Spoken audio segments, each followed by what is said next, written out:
Yes, y'all. Welcome into episode 64 of the Dumb Marks podcast, a special tons of fun edition. Hanging with the original dynamic duo, back at it again. Chris, what's going on? How you doing? What do we used to call this? The Power Hour, right? So Yeah. a little throwback edition for after Thanksgiving. That's right. Donald and Jason are not taking Lesnar days. They are actually at work, unfortunately. So out there and about, if you see them out, go up, say hi to them, ask them how their day's going, talk to them for about 10 or 15 minutes because they absolutely love when you do that. Yes, they do. Make sure you ask them where something is out in the store and ask them to take you to it too. Yep. Definitely. How was your Thanksgiving? Did you eat a lot? Did you not go crazy on food? More desserts than main course? What'd you do there? Thanksgiving was good. The meal. I actually didn't go too crazy, so my stomach's been a little messed up all week. So it's like I didn't go all in like like normal. But kind of nice too, with the stomach being upset at the same time because whatever you put in, you lose right away. Back out. Yeah. I do this to myself every year, and I don't know why I do this to myself, but for whatever reason, I think it's going to work, and it just backfires on me every year. But I woke up, Wednesday or Thursday morning, help, the wife had the turkey in the oven. My job is to baste the turkey as it's cooking throughout the day. So she preps it and gets it in, and then I take over from there. But had a little yogurt, little apple in the morning, like around 7:30. And then I didn't touch a single thing. I didn't touch a single thing of food the rest of the day. Okay. Right. I wanted to keep the tank empty because I planned on filling it up. Right. Had a beer, closer once people started coming to the house, football games on, and that was about it. I was prepped. I was ready to go. Right. Sit down, yogurt and apple. That was it. The only food. Got my plate.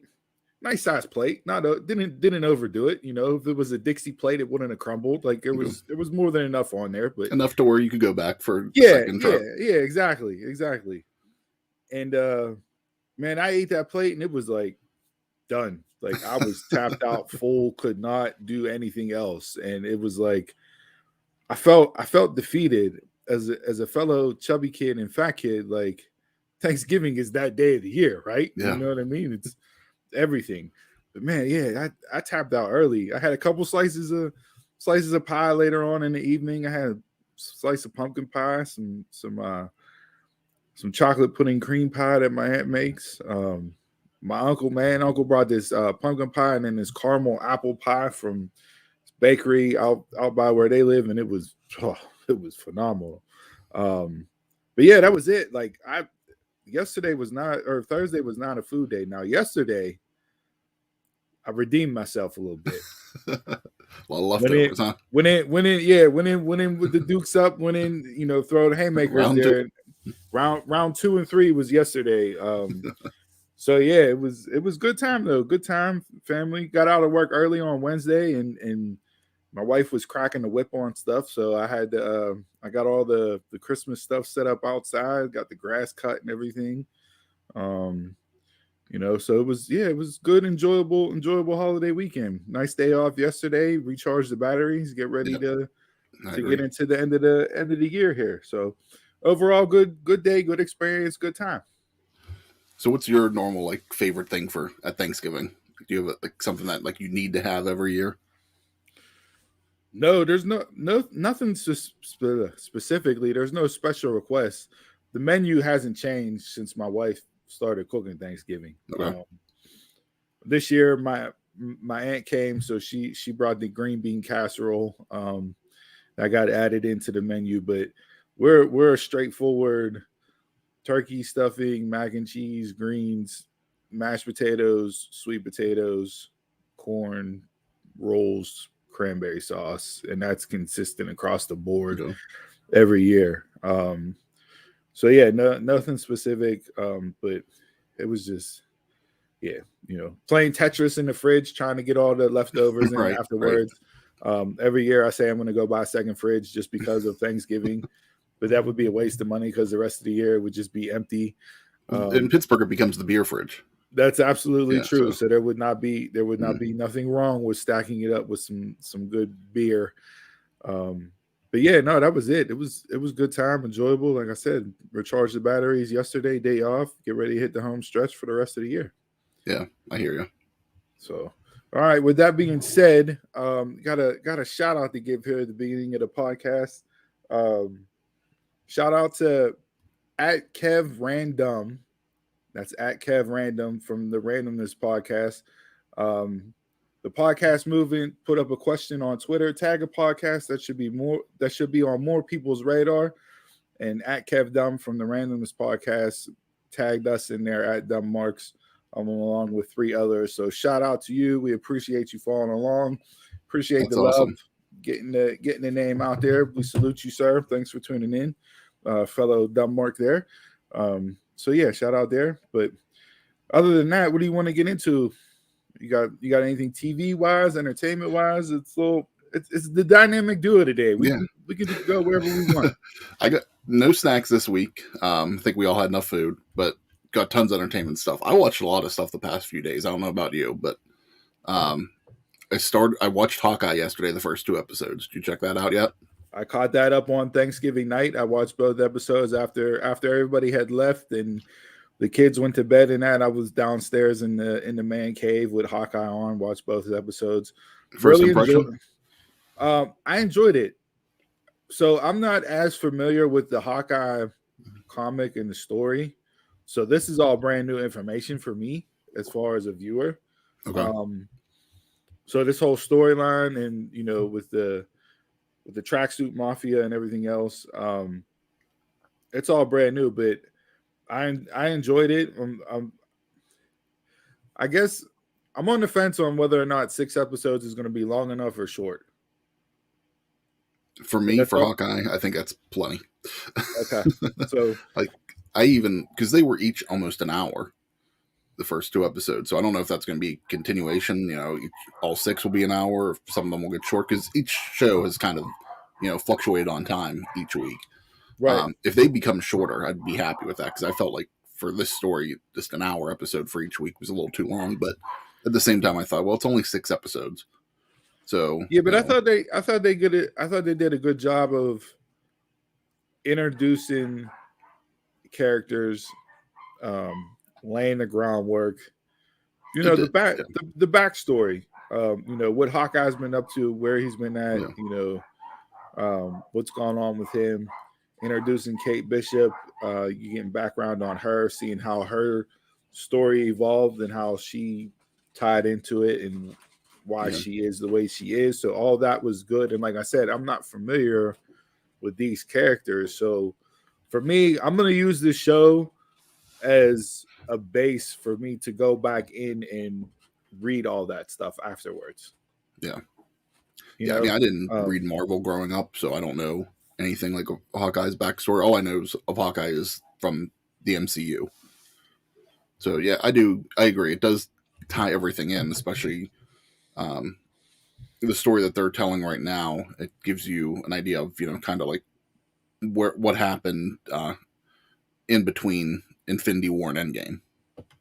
So kind of like all his past deeds, those checks are now due. So I thought that was an interesting way to go with the Ronin character and how you can't just go around murking everybody because you're pissed off that Thanos snapped away your family without having consequences. So we'll see how it plays out. I'm interested to see what twists and turns it gives, as well as what it sets up next, because all these shows tie in somewhere, whether it's the West Coast Avengers. We had the end credit scene from Black Widow that could potentially tie into this at some point in time, with Black Widow's sister and everything else. So we'll see what happens there. Yeah, and like we said, 6 episodes, so we'll be back with more information on that. Probably recap the whole series once it's over with. Absolutely. I also watched the 2nd season of the new Saved by the Bell this week. You're I can't believe. I can't after It is just as as bad as last year's. weird. Why would you put yourself through that after you saw what the first one did? I couldn't believe that you would sit there and put yourself through that again. There was a couple stories that I heard that they were talking about, and I just want to see where they go. So the first episode, they kind of, Dustin Diamond passed away earlier this year in real life, who played Screech. So they do cover that in the first episode. They all go to the Max, and they kind of have like a meal dedicated to him. Max creates a meal dedicated to Screech, so they all have that to share some memories. So it's a nice little tribute. They don't really say like they killed him off or anything. They just say that it's kind of like in memory of Screech. And then other than that, they kind of went back to Slater and Jesse's past. And then the headline they talked about, if you remember, when they did the Malibu Sands episodes years ago with Leah Remini playing Stacey Carosi. They're apparently trying to get her to come back for season 3. So we'll see if that happens or not. We spent 2 minutes too long on Say About Go. That recap was probably more entertaining than the show. So. I also watched the South Park post-COVID special on Paramount Plus. That was like their big one of their TV movies that they're calling. Yeah, it. there was a lot of conversation going on about that yesterday on Twitter. I saw a lot of people talking back and forth about that and discussing South Park and where it's been over the years, where it's gone, if it's still even entertaining anymore, what characters, should be back on the show, such and such. So I haven't watched South Park regularly in I can't tell you how many years. I was there for the peak run from the inception through about probably 2007, 8-ish, maybe 2009. And then kind of just like we catch it randomly here and there. If I heard of an episode, I'd try to go back in and watch it. But yeah, other than that, I haven't kept up with South Park too much. I started with Inception, and then I probably quit somewhere in high school. Like I didn't continue on too much. Didn't watch it in college at all. It wasn't until my cousin was in college that he kind of got me back into it, because like that was like the show they all watched, and like he was saying, "Oh, you got to go watch this episode. Go watch this episode." And I was just like, okay, like this show's actually still pretty entertaining. Like, and I would go back and watch those. So I've kept with it. The past few seasons I really haven't enjoyed. So it's like I kind of started to get out of it, but I like that they're just doing specials right now. Like this way they're not watching week to week anymore. Right. But the thing that I liked about South Park the past few years, like really for a while, is because they can turn around episodes so quickly. Everything can be, any pop culture reference. It's not anything where they miss the boat or they're late on something. They're literally out there as it's ongoing and directly in times with what's current in and going on in the country and so on and so forth. So yeah, they boy, when they hit, like they hit home runs. They have had their swings and misses for sure, but when they're on, it's tough to beat South Park whenever they're on with a good episode. Yeah. And this was different. And they did say, now that they're going to be doing a lot more of these specials, that they're going to try different characters, try different things out, kind of expand their universe in a way. So I think we're going to see more of that. I think we're going to see the way this one left off. I think there's definitely going to be a continuation special. When that happens, I'm not sure, but this episode didn't wrap up anything. We'll see if that works. Sometimes, diehards that have been with you since day one don't like the change and the adaptation and the evolution of adding different people in. That's why I said there was a lot of talk on Twitter yesterday going back and forth with, all the characters that have been there in the past that they would like to see on the show now, and so on and so forth. So I don't get Paramount, so I might. I don't know if I'll be able to catch it somewhere, but I can share the login. Oh, well, we'll bleep that out when we put the audio out there. Not allowed to do that. So, but yeah, well, since you brought up an oldie but a goodie with South Park, I saw that Netflix and it was Netflix and someone else. They announced that they are doing Power Rangers I did see that.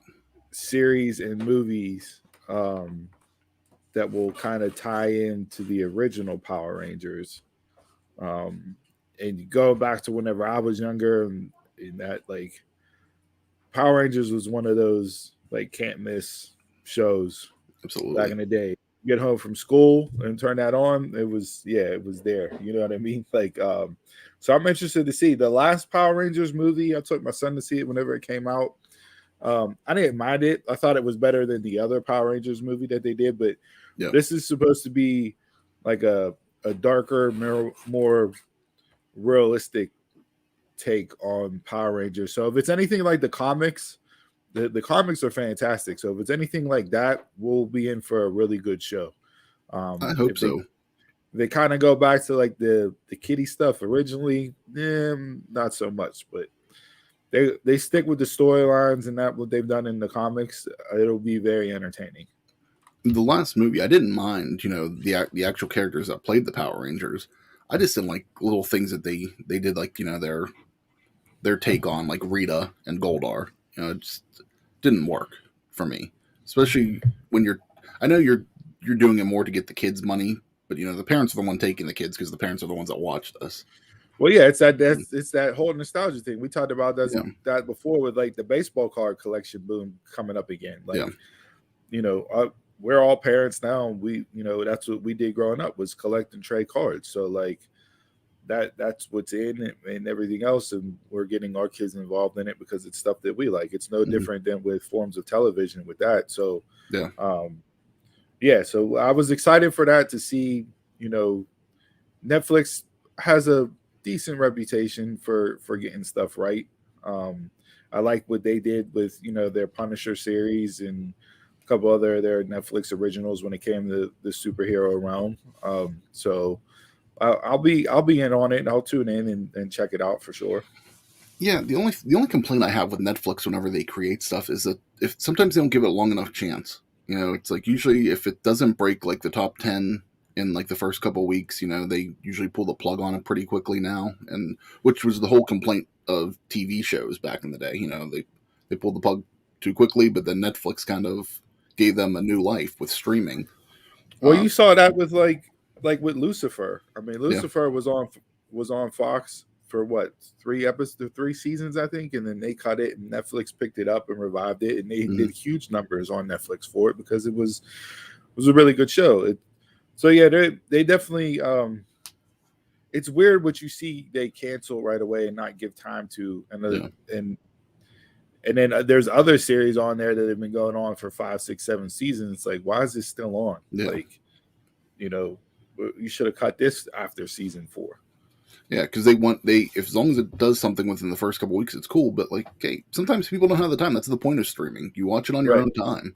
It's right. like so you got kind of got to give it enough time to work in the system and let people watch it. Then I saw another thing that will tie into our childhood as well as gaming here. Donald might like this one, but I don't know if he ever played this because he's a PlayStation guy. But Amazon Studios is closing in on a Mass Effect adaptation. So they just I don't released know that. another new game a little while ago. But yeah, so yep, it'll be a television adaptation of the gaming franchise, which could hit Prime Video sooner rather than later. Um, Okay, so yeah, we'll see what happens with that. interesting. Yeah. It says the news of this follows the incredibly successful premiere of Amazon Studios series adaptation of The Wheel of Time, which I saw previews for that and it looked good. And I might actually check it in because I just got Amazon Prime free for 30 days. And Okay, that might be something I might go in and watch. There's been good reviews on that. So yeah, we'll see. I'm excited for that. See what happens. You got video games are being turned into shows now. with this Mass Effect adaptation. Paramount Plus is coming up with their Halo adaptation. HBO's upcoming adaptation of The Last of Us. So you're starting to see more video games get turned into, TV series and shows, and we'll see what hits and what doesn't. Even DC's doing an animated version of Injustice, the video game. So, that was a story that people loved, that they even spun out into comics, and that went on for a while. And then, so yeah, I'm interested in seeing that animated movie for sure. Right. And then lastly, I know we talk about this all the time, but the my kids, we put up the Christmas decorations yesterday, got the house all fully decorated, and got the countdown calendars till Christmas. I'm officially starting Wednesday. I will be on the countdown until Cobra Kai. Yep. So season 4 drops New Year's Eve, my birthday. It's a great birthday present to myself. I will have on my Cobra Kai hoodie. I will be downstairs in the man cave watching all of season 4 on New Year's Eve before I drink my face off and have a huge hangover New Year's Day. I'm debating if I want to go back and rewatch everything before. I'm absolutely going back and rewatching everything. I figure like now's like the perfect time. It's almost the 1st of December. Even if I finish it early, at least have some time in there. But yep. So this one's based off of, from what we know and heard of the series, we'll see the return of Terry Silver from Karate Kid 3. We saw at the end of season 3, Johnny and Daniel LaRusso team up together to bring the dojos together. So you'll have, Kreese and Silver on one side, Ralph Macchio, Daniel LaRusso, and Johnny on the other side. And it looks like we'll get the return of the All Valley tournament in this season as well. Okay. So I wonder if Mike Barnes is going to make an appearance. Who's Mike Barnes? He was the main villain in Karate Kid 3. The Daniel fought with him. Yeah, okay. The tournament. Yeah. So I'm excited for that. And that would be fitting for it. Yeah. So we'll see. I think they're good through season 5. They already signed on. I don't know when they're going to start filming that. But I think originally they were going to go 6 seasons. So we'll see if that's the case. But okay. I've been extremely entertained by this, and I can't wait to see how they tie in this season with what they did last season. I thought they did a really good job last season of tying in Karate Kid 2 into the storyline for season 3. Hit a lot of good points. The nostalgia feel is there. Yeah. The acting, the story is good. The characters are good. There's still some characters that they can show and bring back based off of the movies. So many. Yeah, so we'll see how it goes there. But I will, starting Wednesday, I will be on my 30-day countdown clock until Cobra Kai debuts. And this ties into what we were just talking about too. Netflix picked this series up, after it had been on YouTube originally for the first 2 seasons, and it just took on a whole new life on Netflix. And I watched, so back whenever it first premiered on YouTube, what was that, YouTube Red? That wasn't even YouTube TV at the time. It was YouTube Red. It was just starting. They were just starting to get into the TV and show wise. And you could watch the first, I forget how many episodes, it might have been the first 2 or 3 episodes you could watch for free. And then you had to sign up to catch the rest of the show. Well, I didn't sign up at the time, but I really enjoyed the first 2 or 3 episodes, whatever they gave you for free. And when Netflix picked it up, I was all on board for it. Yeah. And they have not disappointed at all with this show. So no, it's a show on here that we all enjoy. I don't think any of us have been disappointed with it at all yet. No. Shang-Chi is on my agenda for tonight with the kids.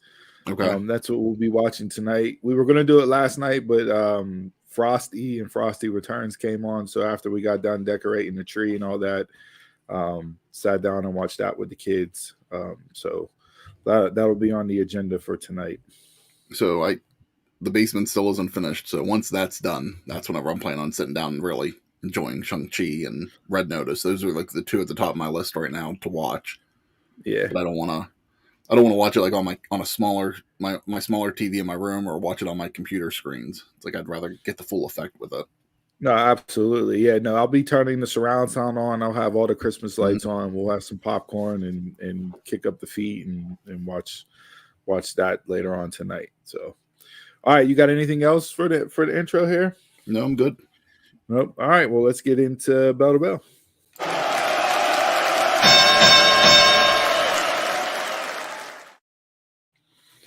All right. So this week in the world of pro wrestling here, man, where do we want to start? Good or bad? Good or bad? Well, as you can see from my name tag, hashtag promos better, greater than the golden egg. There was something really good this week, and then there was something really bad. So Jason Taker on this show, the WWE stan and mark that he is, he tweeted out Thursday morning, I just wasted 20 minutes trying to see what the buzz was. Could have been up cooking shit. This mother bleeper is such a troll. It's unbelievable. Unbelievable. So, well, all right, let's rewind. Before we get into the good, the bad, the ugly of the week that wasn't pro wrestling, let's just rewind and let's go back to Survivor Series. Okay. It was a 2-match pay-per-view. It was a 2-match card. Becky and Charlotte, Roman and Big E delivered. Everything else on the show could have did without. Yeah. 100%. So there were a couple other things that I liked. I liked the Kevin Owens callback to Seth Rollins last year, taking himself out first, sacrificing himself whenever he was on the SmackDown brand, and Owens doing the, oh, you want to call me a piece of shit? Well, guess what? I'm going to be the biggest piece of shit there is, and I'm just going to walk out and leave you high and dry, which he did. So I wasn't surprised by it. I actually liked the call of it, of him doing it.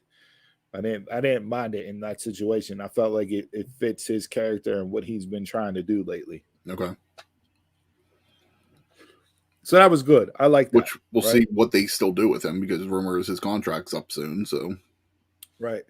The ugly, the crowd during the women's Survivor Series match. Yeah. They were doing the wave. They were doing,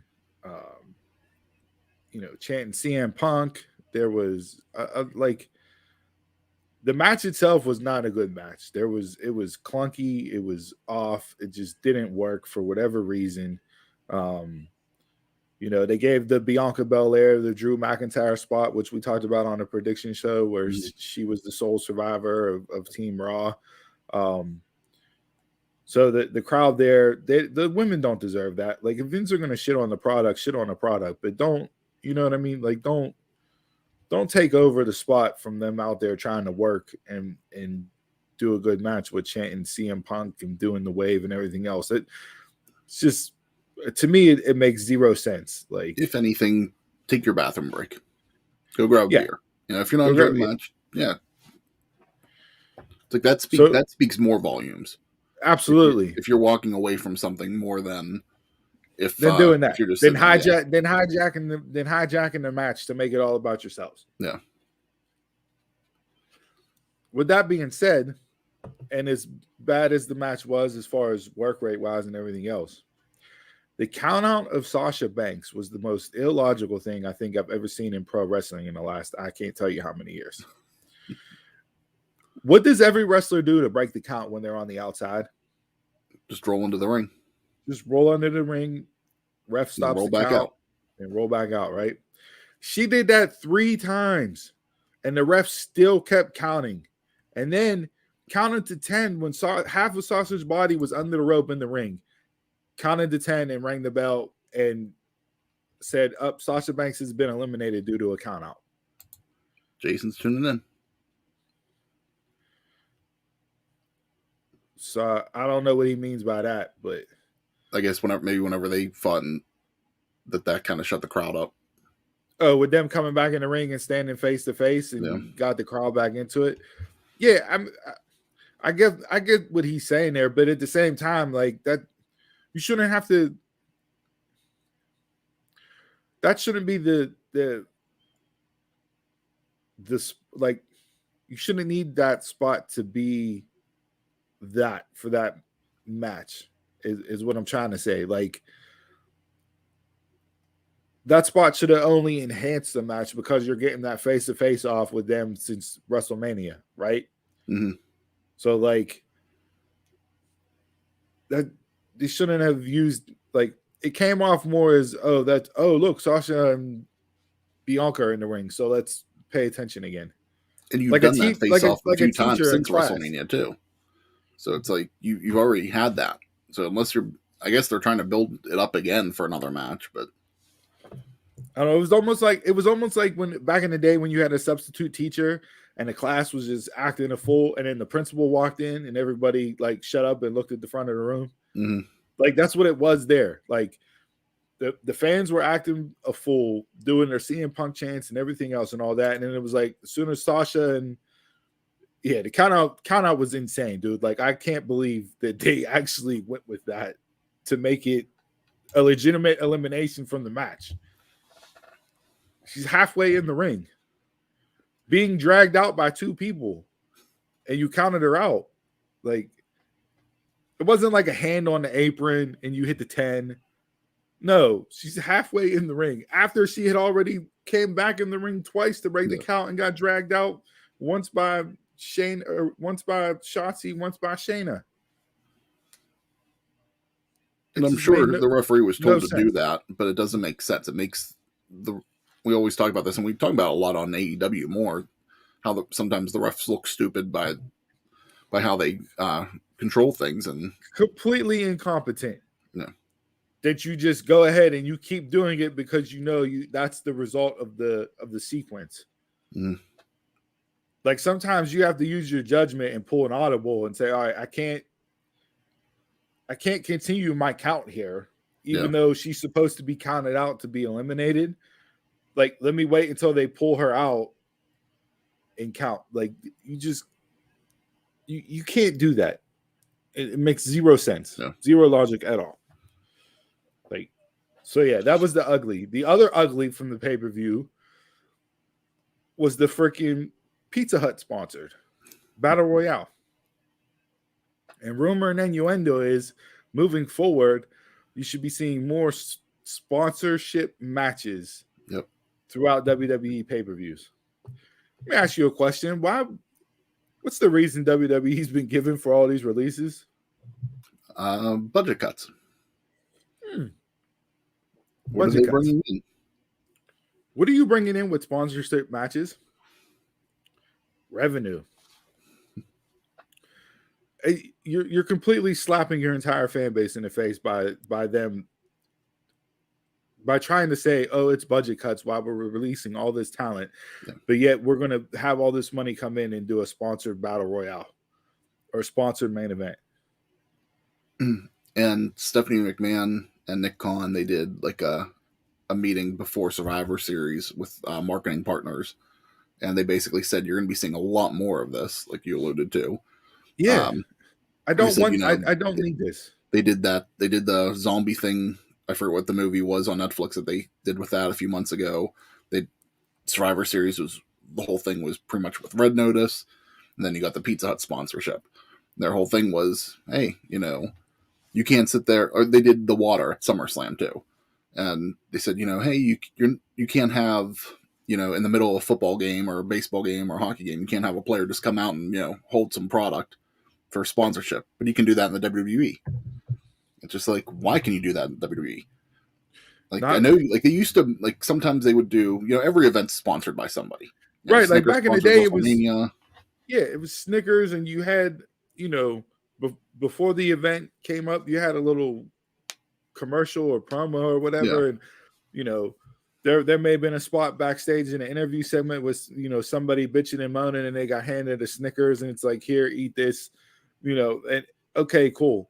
But I'm getting full-blown matches now that are being sponsored, and we got people throwing slices of pizza into the stands. Yeah. And so the whole point of the Battle Royale was to win a large pepperoni personal pan pizza. the 3 tiers thing. Yeah. It's like they have done the past where they've done sponsorships for matches. And that's fine. You know, if they say, hey, this matchup is brought to you by Pizza Hut tonight. Cool, whatever. You know, do that. You don't need to involve the brand the way that they're doing it. I'll bring up, I think I'll channel Jason for this one, but it's kind of like, it reminded me a little bit like of how AEW's done it with Cracker Barrel. You know, where they've had like the barrels around. Cracker Barrel was on All Out whenever it was just the first All Out, when it was just the Cody and the Bucks. In that instance, but then they had the barrels around the ring and everything else. But I can't in the match, but I can't count that. I can't count that into AEW because that wasn't AEW. That's a single separate show by itself. Like, to me, the Cracker Barrel match at All Out is not the same as the Pizza Hut match at Survivor Series. Different, but similar. I mean, I didn't enjoy the Pizza Hut stuff. You know, I didn't enjoy the Red Notice stuff. Didn't enjoy the zombies. So it's like the more they do this, the more I'm just gonna roll my eyes at it. And the Red Notice stuff makes no sense. Since you brought that up, let's jump into that. I feel like I'm on a Festivus right now. And it ties into the budget cut stuff too. Again, like we brought that up about revenue. This can tie into budget cuts as well. The entire Survivor Series and 3 hours of Raw was set up on a golden egg. Cleopatra's golden egg, worth $100 million, that was given to Vince McMahon by The Rock whenever he first appeared at Survivor Series 25 years ago. No, it wasn't. The movie just came out 2 weeks ago. No, he gave it to him as a gift to celebrate his 25th anniversary. And it wasn't the movie prop, it's the real egg. You know.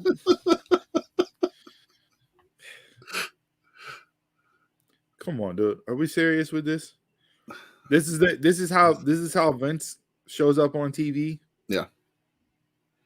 And it was so corny because he gets out of the limo and, you know, the whole talent's sitting around like having to cheer, and just like, and they're cheering, and like they're kind of like side-eyeing each other, going like, is this really what we're supposed to be doing right now? And, when he pulled the egg, when he pulled the egg out of the limo, and nobody gave the reaction that they were supposed to give. No. He had to like tell them like, let's go, like give it, and then everybody was like, oh my gosh, oh look at that, it's the gobbledygooker bronze. Like, I don't give a shit. That's honestly, that's what I was expecting whenever they started talking, because I hadn't seen the movie yet, so I really didn't know the placement for Red Notice, but until they were saying that it was part of it. This was apparently in the works since September, right? When you thought The Rock was going to be on the show. Yeah. You've known for a while. What's the point of doing a 25th anniversary show for The Rock without having him on? Everything was built around The Rock. Yeah. Even if you don't have him on, you just do a pre-tape thing. Fine. You got to do something with him if you're celebrating this whole night as his 25th anniversary. Everybody did one for Taker, but at least Taker was there. Everyone was expecting The Rock's music to hit at the end of that main event. I think everybody hyped that up. I didn't expect it. They hyped it up based off of what WWE did. They pulled the rug out like they always do. Yeah. It honestly, it reminded me of the whole thing. Subject to change. Yeah. It reminded me of whenever the whole thing of AEW in Chicago in August. Everybody was just like, is CM Punk actually going to show up? Like, CM Punk's got to show up. Like, what if he doesn't show up? And then Tony Khan finally came out and said, like, listen, you're going to get what you're expecting. You know, and just like WWE just didn't deliver. It was that with The Rock. It was Sasha Banks at WrestleMania. You promoted her all the way up and ran the promo package right before the match, and then you came out to the ring and announced that she wasn't going to be there. Yeah. They've done this time and time again. They've announced entire Raw cards and haven't had one single match that they've announced on the show. My favorite tweet this week was Impact Wrestling did more with The Rock at Bound for Glory 2020 than WWE did for The Rock's 25th anniversary. 1,000% correct. 1,000% correct. It's like I don't understand how you celebrate a person and don't have any involvement from them at all. Like, what's the point of the celebration? And then so we're just going to do that for everybody now? I probably, as long as it's sponsored by somebody, yeah, absolutely. Made no sense. And then on Raw, every superstar was supposed to be there on Raw. So if they say every superstar is supposed to be there on Raw, why weren't SmackDown superstars on Raw? They were supposed to be. That was what they said. And then you turned it into a game of hide and seek. It was Easter morning. They were running around the arena trying to find an egg. Well, Sami Zayn was on Raw, right? Because he's on SmackDown. Was he yet? Is that it? Just him? Yeah, I believe so. So he played hide and seek throughout the arena trying to find his egg. And it turns out the great reveal on who stole the egg and everything, it was Austin Theory. And he wanted to take a selfie with it. Yeah. But he got scared by security, so he ran off with it and decided to bring it back. And he's not punished for it. He's rewarded. So stupid. So stupid. Yep. That whole synopsis right there that we just talked about in 37 seconds is the reason why I don't watch Monday Night Raw. I didn't watch it. I just followed. I went back and saw on Twitter after I heard that, what it was, and just like, no, I wasn't going to waste my time on that shit. That's exactly what the product is shit. So yeah, I could care less on what actually happened on Monday Night Raw from a match standpoint, because your whole premise for the show was surrounding a golden egg. That's the storyline that you come up with in 2021 as a creative team. And what's that storyline? What's that storyline driven by? What's it driven by? By revenue. By revenue. So unless it's something that they're cashing a check on, they're not going to put any effort into telling a story or give creative to it. Because that's what they did with this. And the creative behind this felt like everything else that they do. Like there was no effort whatsoever. Yeah, they put some time into it, but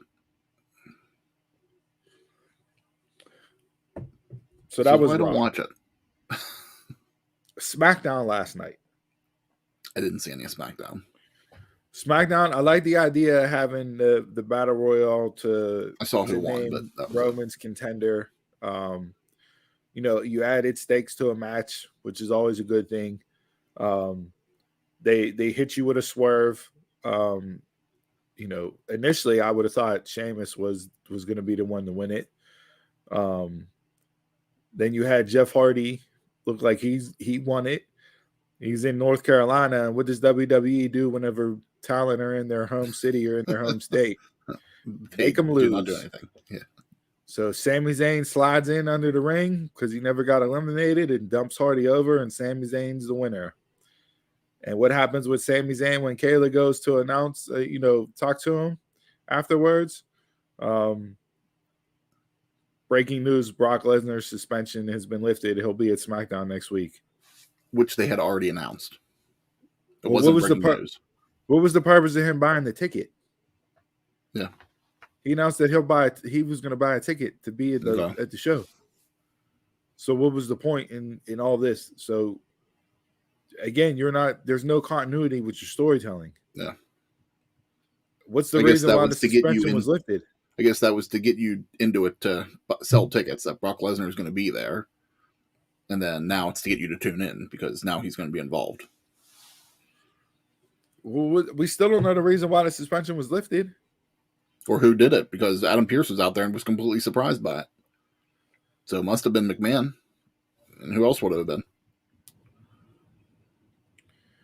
Just, yeah. So even when they get something right, they find a way to screw it up. Yeah. To where you're just sitting there like, this makes zero sense. It's what like they even, do. Even Lance Storm tweeted out. So what's the point of the ticket? Question mark. Like, I mean, I don't get it. The whole Charlotte and Toni Storm freaking spot. Just because it's Thanksgiving or the day after Thanksgiving, we don't need food set up around the ring. We don't need pies thrown in people's faces. Of course you do. Rampage did an after Thanksgiving show last night. Black Friday show was there food involved with anything on Rampage last night? Nope. No. You don't need it. And then you had the heel be the one to throw the pie in the face of the babyface. Not once, but twice. And the babyface just stood there and took it and did nothing. So what does that do for Toni Storm? She ate exactly not what they've one, done but with two her. pies to the face. It's exactly what they've done with her since she was drafted to SmackDown. Absolutely nothing. Is that supposed to get the heat back on Charlotte because she threw a pie in her face? Yeah, and then what are you building up towards? Are you building up to a pay-per-view match in a month, or are you just going to give this away on SmackDown for free? Like I don't understand at all what the logic is with this spot. Where is their logic anywhere in the company? It like they don't even follow the template. Like, no.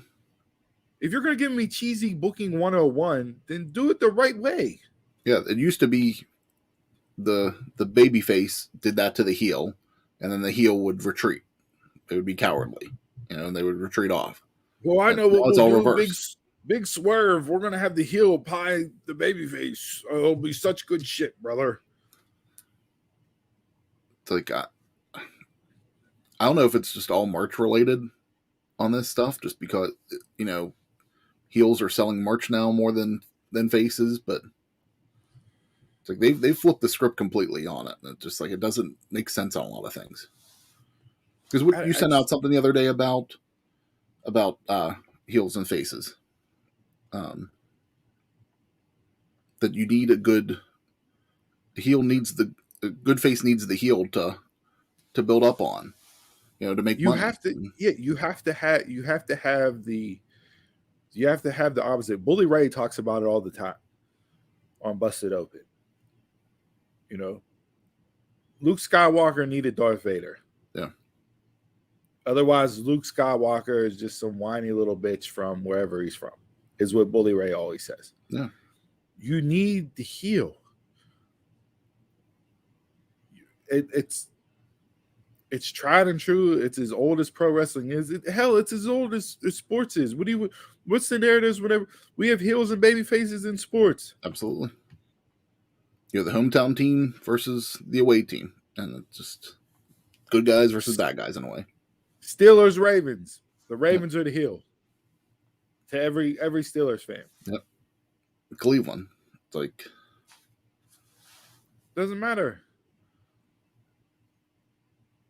It's MMA. You see heels and baby faces. Mm-hmm. Usman Covington. You wanted to see Covington get his ass beat because he's the freaking heel. Yeah. He's the bad guy. Every Conor McGregor fight. Well, McGregor trends on that,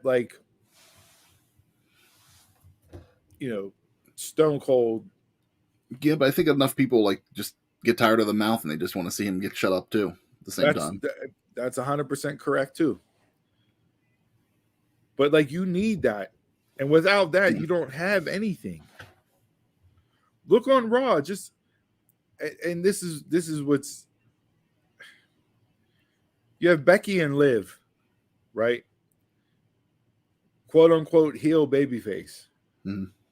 But Becky gets just a bigger reaction as a babyface as Liv does. Yeah. So it's not hitting the way that it should hit.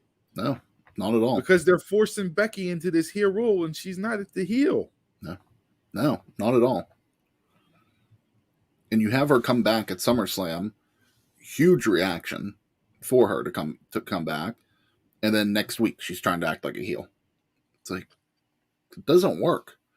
You can't just flip the script sometimes. It's like, I know that's what they kind of did with Bryan Danielson AEW. Right after the pay-per-view, they kind of turned him heel, but it works right now. But he came out and even said, he goes, I'm not a heel, I'm just being me. Yeah. And I brought that up on the show last week, that he's just that confident of a wrestler / ass kicker now that, hey, listen, I'm going to kick your head in, and that's going to be that's how it's going to be. You want to boo me, boo me. Yeah. I don't care. It's working. This is me. And it is. It's working. Absolutely, It's working.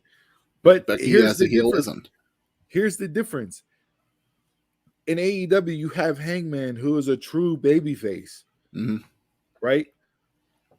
You're not forcing Hangman to be a heel to Daniel Bryan's babyface. You're letting Hangman be the babyface.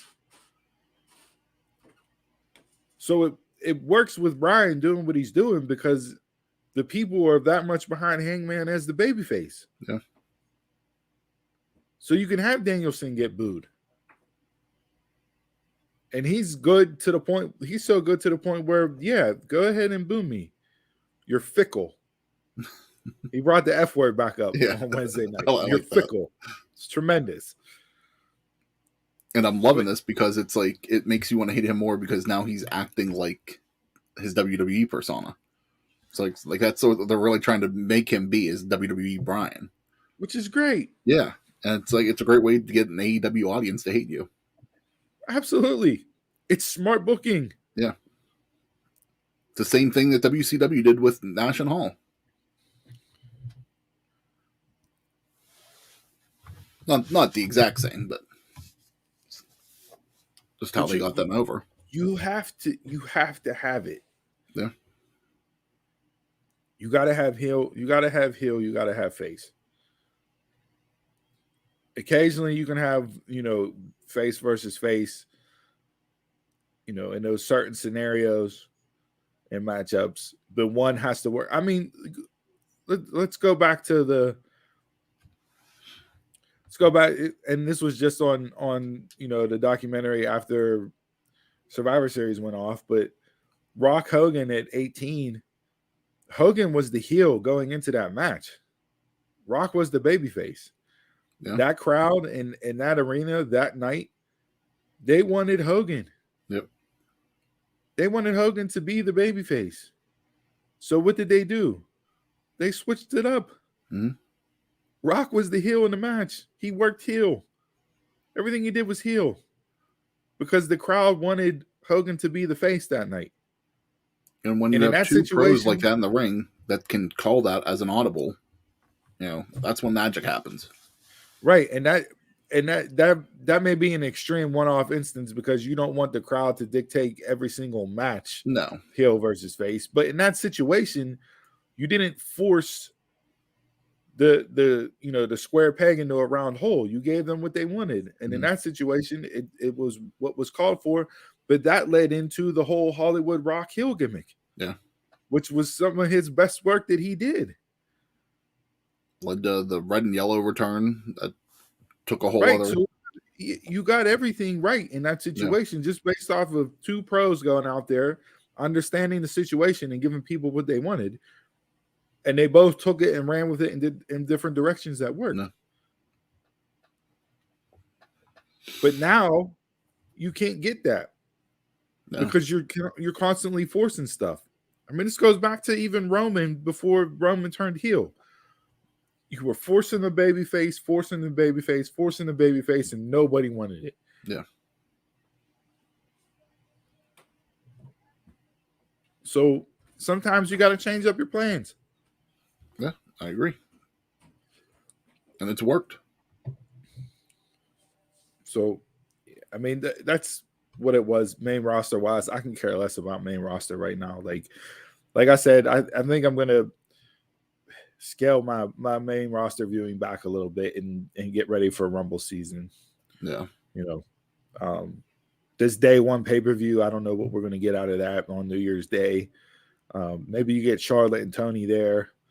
Who knows? But it was just it completely made no sense last night that you would have the heel throw the pie in the babyface, not once but twice, and just have the babyface stand there as the heel, like licked her fingers and walked up the ramp with a smile on her face. It would make sense to save this for the pay-per-view, but that's a month away, and I'd be surprised if WWE saved it for a whole month. Well, you got to have Charlotte face somebody on the pay-per-view. Yeah. So, NXT 2.0, good story progression throughout the show this week. The addition of Kylie Ray to the women's babyface side of the equation kind of makes sense, even though she's not a true babyface, but she hates toxic attraction and wants to go after. So hey, it's a comment, the enemy of my enemy is my friend. In that instance, it's where that line plays out. So that sets up the 4-on-4 there. We got I haven't watched NXT the past few weeks, but I'm probably going to tune in this upcoming week just to see the go home show for War Games. Yeah, so we had the announcement of the men's War Games match.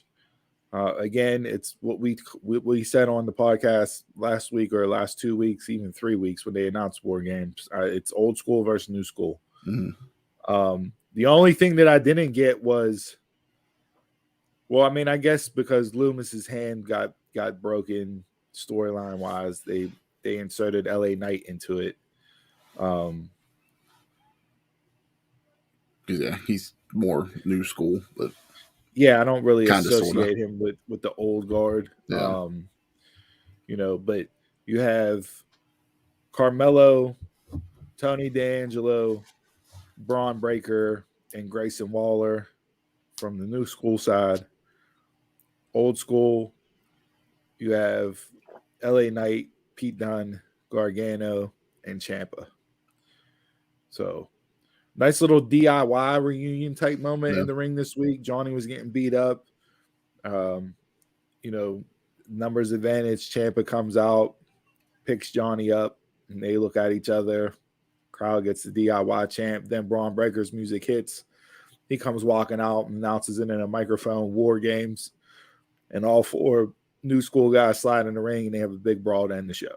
So, rumor is that Johnny signed a 1 week extension just to do War Games, so we'll see if anything else comes out of that. Or he did the same thing Cole did back whenever Cole signed the extension to finish up the program with O'Reilly for what was that, Great American Bash or whatever that was around the summertime. I forget what event that was. Yeah, so, but yeah, I mean, War Games I'll be interested to see how they work it. I think you might see the one ring like you did with MLWs, like you said, Chris, instead of the two rings, just based off of the setup and the CW and that. So I'm not saying it's a bad setup. It just you just can't do the double ring there. It doesn't look like. We'll see how it works. Yeah, so that'll be the go home show this coming Tuesday for War Games, which will air on December 5th. So with that, AEW Wednesday Night Dynamite. You just want to get right into it? Let's get into it. Promo. Yeah. The best 20 minutes on television. Had me on the edge of my seat, no lie. Had everybody on the edge of their seat. Everybody except Jason. It was 20 minutes too long for him. That's not Jason's bag. No. Jason's all about matches. He doesn't care about stories. He doesn't care about promos. It doesn't matter to him. If the match is good, then to him the show is entertaining. Like I can't do that with my wrestling. I can't just have just matches. JR said it after the promo ended. He goes, that was good pro wrestling right there. Something along those lines. It's just like, that's exactly what people are looking for. It's everything that pro wrestling is supposed to be about. Yeah. It's only been 2 weeks.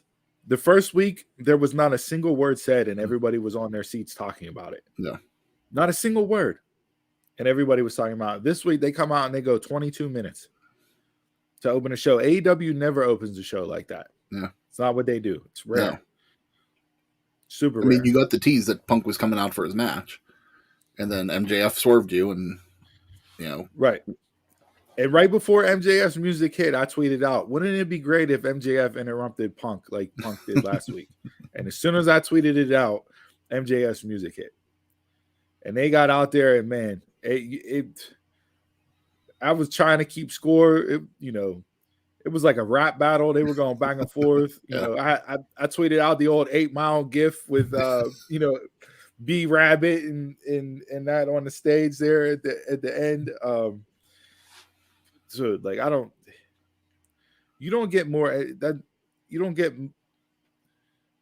like, you look at that promo segment and then you look at like the Charlotte and Tony stuff in the ring on Friday night, and it's just like, like there's such a drastic drop off. Yeah. And it's across the board. Like, you think about how many of those segments we've had this year alone. You had Britt and Ruby. Mm-hmm. You had Kingston and Punk. Now you have MJF and Punk. I'm sure there's been another one or two, but that's just this year. Yeah.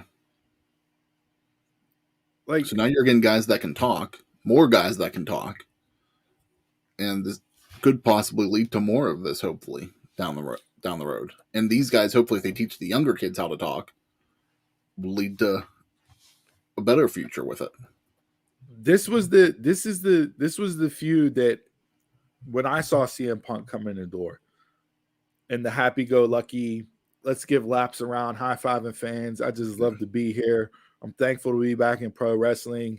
This is great again. I found my love again. I got my smile back, a la Shawn Michaels. I lost my smile retirement speech. To me, this was the feud. This was the guy to get Punk back to where he needed to be on the microphone.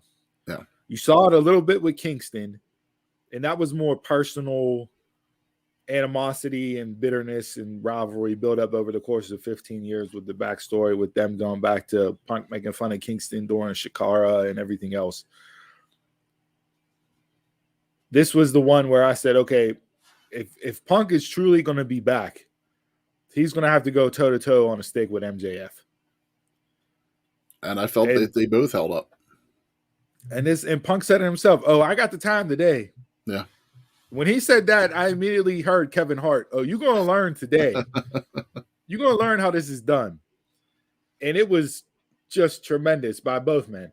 And this is what I've been missing from Punk since he's came in. Because the first night he came in, he goes, I got time. I got time every Wednesday. I got time every Friday.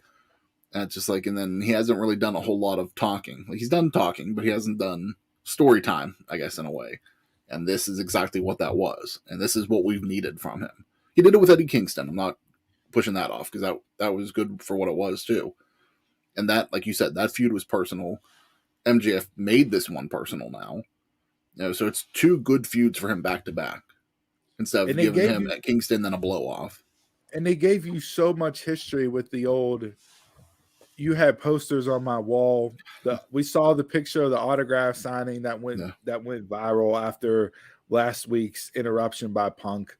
Like, fans know of that. Yeah. And then just the jabs and the bars were just like, you can't script that.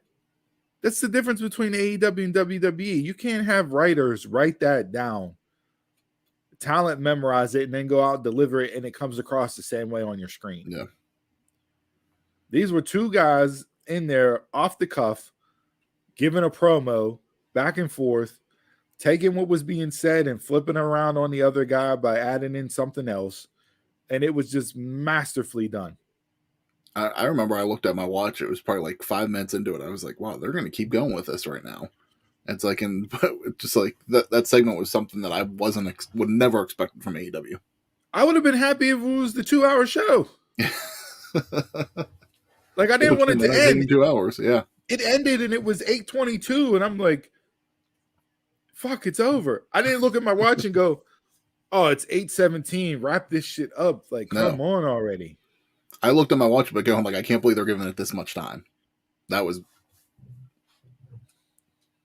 and I agree. I could have used more, and I hope they give them more. So it was the perfect crowd for it too. Oh, in Chicago? Yeah. So come on, man. Yeah. Like, I mean, it was just the perfect, almost like the perfect storm of the people and the crowd together. Just MJF is hated to begin with. Yeah. MJF comes out during a Punk match in Chicago. You're instantly going to get heat. Yeah. I mean, any crowd's going to eat that up, but it was so much better just being there. You're a less famous Miz. You've always been number 2 behind the You Can't See Me guy and the Kings of Kings. I didn't speak about you're going to be the number 1 is if Tony has a daughter. Yeah, the only way you're going to be number 1 is if we wait around long enough for Tony Khan to have a daughter so you can marry her. Yeah. He instantly flipped that back on him. Yeah. You're too busy in your own ego that you haven't realized that you've been replaced by Britt Baker. I mean, just back and forth, just tremendous from both men. And then you get the jacket coming off, you get the watch taken off, put in the pocket, and the roll out underneath the ring, grab the jacket, and walk away. And I was just about to say, what did I say earlier? What's heel move number 1? To be the coward and go away. And that's how that played out. Because MJF lives that gimmick, and he is perfect for that gimmick. My question to you is, and shout out Britt Baker because she immediately tweeted at Tony Khan, thanks CM Punk. Hey Tony, fix the shirt. So, shout out to her for that. But no, my question is, Revolution is usually when? February. Well, it's usually February. The rumor is it's going to be the first Saturday or Sunday in March. So you can't carry this out to Revolution. No. Winter is Coming is on what, December 15th? Yes. Or 12th? The 15th. Do you have that match on Winter is Coming? That's two more weeks of build up. Or I'd rather save it for the first TBS show. That's what I was going to say. Do you stretch it to the first TBS show and give it there? Because you're not going to do it at the Battle of the Belts because neither one of them have a belt. No. And that's the first TNT quarterly special that they announced that they'll do. And that'll be the Saturday after the TBS move. That'll be January 8th. Right. So yeah, you save your title matches for Battle of the Belts. And you maybe do like the big stuff for the TBS show. So the TBS show, you would think potentially, like you said, you may get the crowning of the TBS title. Mm-hmm. You have MJF Punk main event. Like you're out. That's two for two. Yeah. As far as getting people to tune in, and then you can build the rest of the card out around it. I just don't like. I want the feud, and I'm glad they're doing it. My worry is that they've done it too soon. And to me, and to piggyback off that, if they do it on December 15th, that Winter is Coming, that's hot-shotting it too quickly. And it's like you don't have. Yeah, it's still technically a month build, but it's still not enough. Like this, if you're having like two of the big, if you're going to take one of the pillars versus like kind of an outsider, who's a main attraction right now, you give that time, build up for it. Yeah, tell the story. Yeah. Absolutely. Especially whenever you're right around the same part of, after the 15th, after Winter is Coming, it's the holidays. So, you're probably going to lose some audience there. It's like, build it up afterwards. Build up for the TBS show. Yeah, and AEW doesn't phone it in towards the end of the year, but No. the end of the year, it storylines wrap up and everything, and then starting January, we get the records wiped clean, Yep. new stories start, new season, so to speak, and different stories and everything else. So like, and right there, your first match for the year, kick it off right. Yeah, I mean you have MJF and Punk main event the 5th, and then you have Danielson and Hangman main event the 8th for Battle of the Belts. Like, that'd be a great week of wrestling. Number one, it's already a busy week of pro wrestling that week. That'd be a great week just in AEW. And then you can go from there. Like, if this is MJF being built up, you can build up to MJF versus Hangman at Revolution, because you have from January to March. So you can go with that. I don't know if I'd want to see them do that quickly, though. No, I'm just saying that's a direction they could go. We talked about this with MJF once he lost to Jericho, right? And that was the finale of the Pinnacle Inner Circle, the whole summer tour of that and the matchups and everything else, and that 5-6 month story. Yeah. What do you need to do to build MJF back up? You need to give him wins. And what do you need to do to build him back up by giving him wins? You have to have him beat people that the crowd loves. Mm-hmm. So you can just get that top heel of your company to build even bigger. So what's the first thing he does? He beats Darby. And now you haven't beat CM Punk. So you start like the crescendo of him going up to the point where it is him versus Hangman. And it's your top babyface versus your top heel. And we've seen MJF in a title picture before, and he's lost. So at this point, next time I see MJF in the title picture, I want him to actually win the title. So that's the thing. Like, how long of a run do you give Hangman? Yeah. You know what I mean? Revolution's too short. You could go double or nothing, or all double out, or nothing. I mean,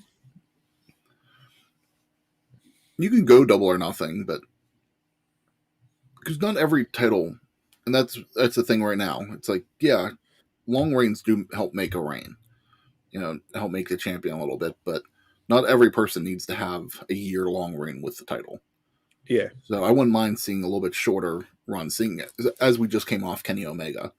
In WWE, if you get a long run, you're seeing a quick run right after that. Right. Like we got, who was it? Was it Lashley that had the title? And then The Miz? No. I forget how that went, but you had a long reign, then The Miz came in, had his quick run, and then you got Lashley as champ. You had Drew, then you had Miz with the cash in, and then you had Bobby beat The Miz. Yeah. So, but no, I mean, this is what everybody has wanted. So you're getting it, and they gave it to you in spades on Wednesday night, and then, what do you do for an encore? How do you follow that up? The longer they go without touching, it's better. And you have with MJF, you have Wardlow and Sean Spears that can get physical with CM Punk, and not have MJF and Punk touch. So you can have that physicality, but not be the two main people. I don't want them to touch it all until the match is announced and they're in the ring, and as soon as the bell hits, then we get the physicality. I don't need them to exchange blows at all during this entire build. Do the entire build on the microphone. I mean, I'd be all for it, but that's not going to happen. Yeah, we'll see. Pro wrestling, there's always that tease before the match. Right. So we'll see there. Tremendous. Danielson said he was going to kick Colt Cabana's head in, and he literally kicked his teeth out of his mouth. Clearly did. Literally picked up the tooth. I thought, afterwards, he gives the talking about the Dark Order and them in Atlanta and people from Atlanta, so challenge them, which is great. Hangman comes out in his gear, which I thought was a tremendous tie-in, because the last time they were in the ring together, Danielson said, I'm not going to fight you because you're not dressed in your ring gear. Okay. I didn't So pick up on that, so good eye. so Hangman comes out and he's in his gear. I'm gonna challenge you right now. Let's go. Let's have the match. And Danielson, what's he do? That's not cowboy shit. That's coward shit. I just had a match. You want to challenge me after I had a match? How good of a champion are you? Like, again, just tremendous as far as, layer the little things in the story make the difference. So, we get the little quick dust up, and Danielson ducks out of the ring after the buckshot lariat attempt. This was not a feud that I was necessarily that I thought that I wanted to see, because I thought Miro would have been the better heel versus face dynamic, but No, they've, again, 2 weeks into it, and they've knocked it out of the park 2 weeks in a row for both programs, MJF and Punk, and then Hangman and Danielson. So, and if they save this for Battle of the Belts, that's great build up. I'd much rather see that than do this at Winter is Coming. yeah, no, I agree. I don't know what they're going to do for Winter is Coming, but yeah, don't give it to me. Like you said, don't hotshot everything. No, and that's something that I do complain about AEW, that I think that they've been hotshotting too much stuff. Right, they need to settle in that groove and tell more long-term storytelling to where you don't. It's not just a 3-week build. You have the match and then you go away from each other and you move on to different feuds. Like, let's get something that's a little bit more in depth. Especially, I don't think that you need Winter is Coming with Battle of the Belts just a few short weeks later. Like, I just felt like, yeah, you did this last year, but you didn't have that quarterly special. That was the quarterly special in a way. Well, and then, I mean, pay-per-view. I'm not that mad at it because, like I said, with January, it's the reset and everything's changed. So maybe next year, Winter is Coming, you already have that built in to be a quarterly special to end the year. You know what I mean? So in that instance, maybe then push back. In that instance, carry it on, and then Winter is Coming will be your fourth quarter TNT show. Yeah, and that'd be fine. Yeah, because you'd have, you do your Battle of the Belts. Whatever you want to do, second quarter, third quarter, you could have your Fight for the Fallen. And then fourth quarter, you have Winter is Coming, and there's your 4. Yeah. So, yeah. Anything else Dynamite wise that you saw?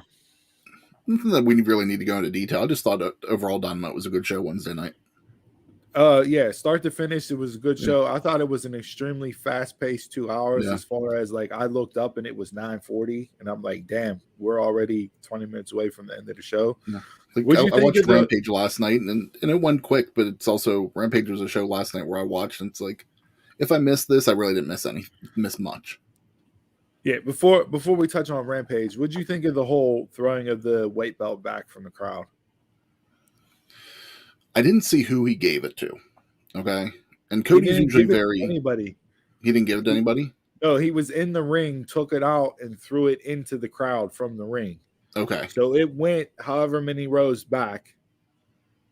Whoever caught it, crowd started chanting, throw it back like they do at Chicago and Wrigley Field. I tweeted out the gif of old Henry Roland Gardner from Rookie of the Year with the throw it back.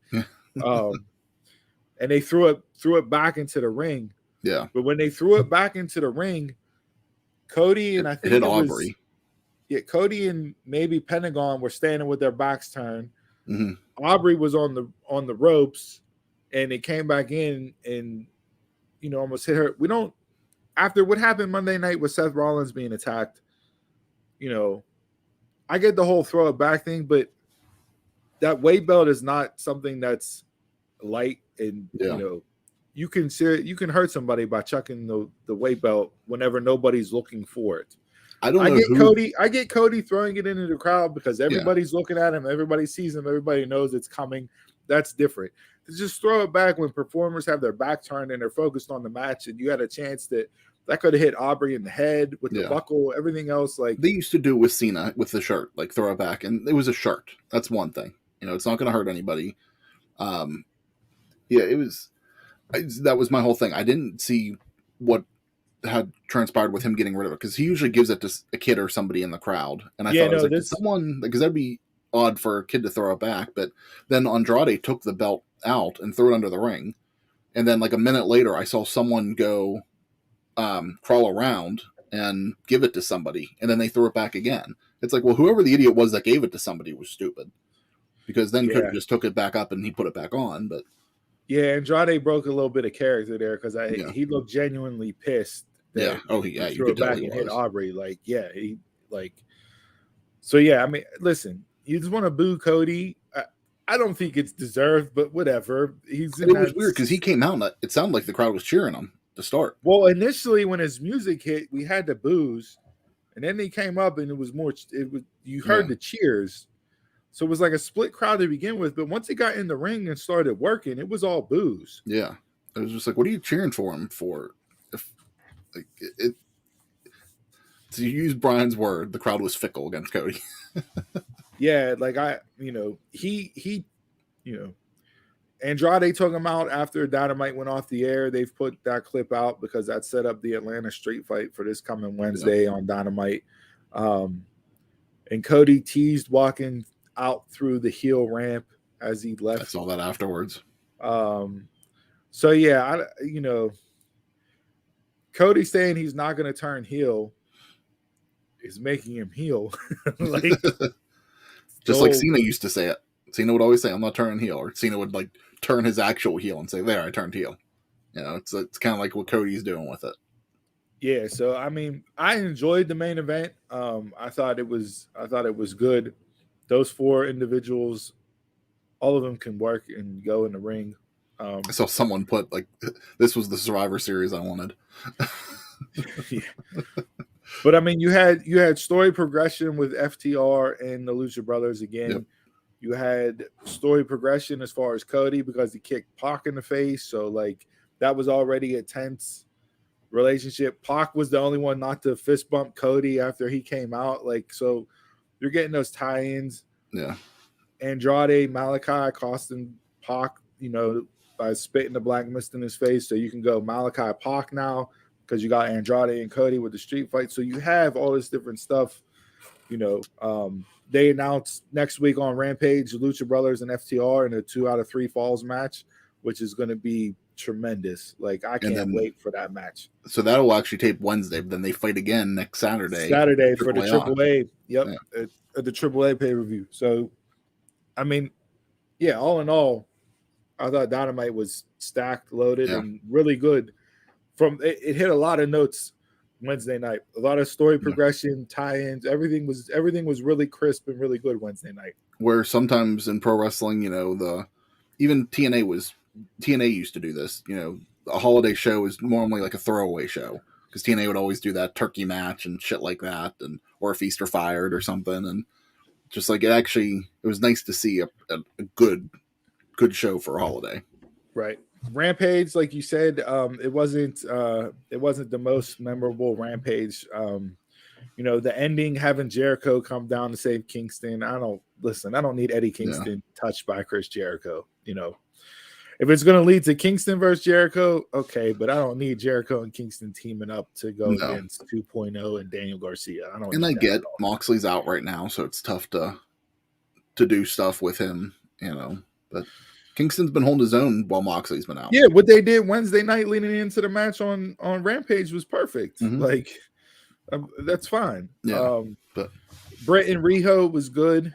Yeah, it's a surprise that Riho won, but in a way I expected it. But I hate it. They did what WWE does. I hate it. Yeah. I hate that the challenger faces the champion, and then if they win, they get the title shot. And this one.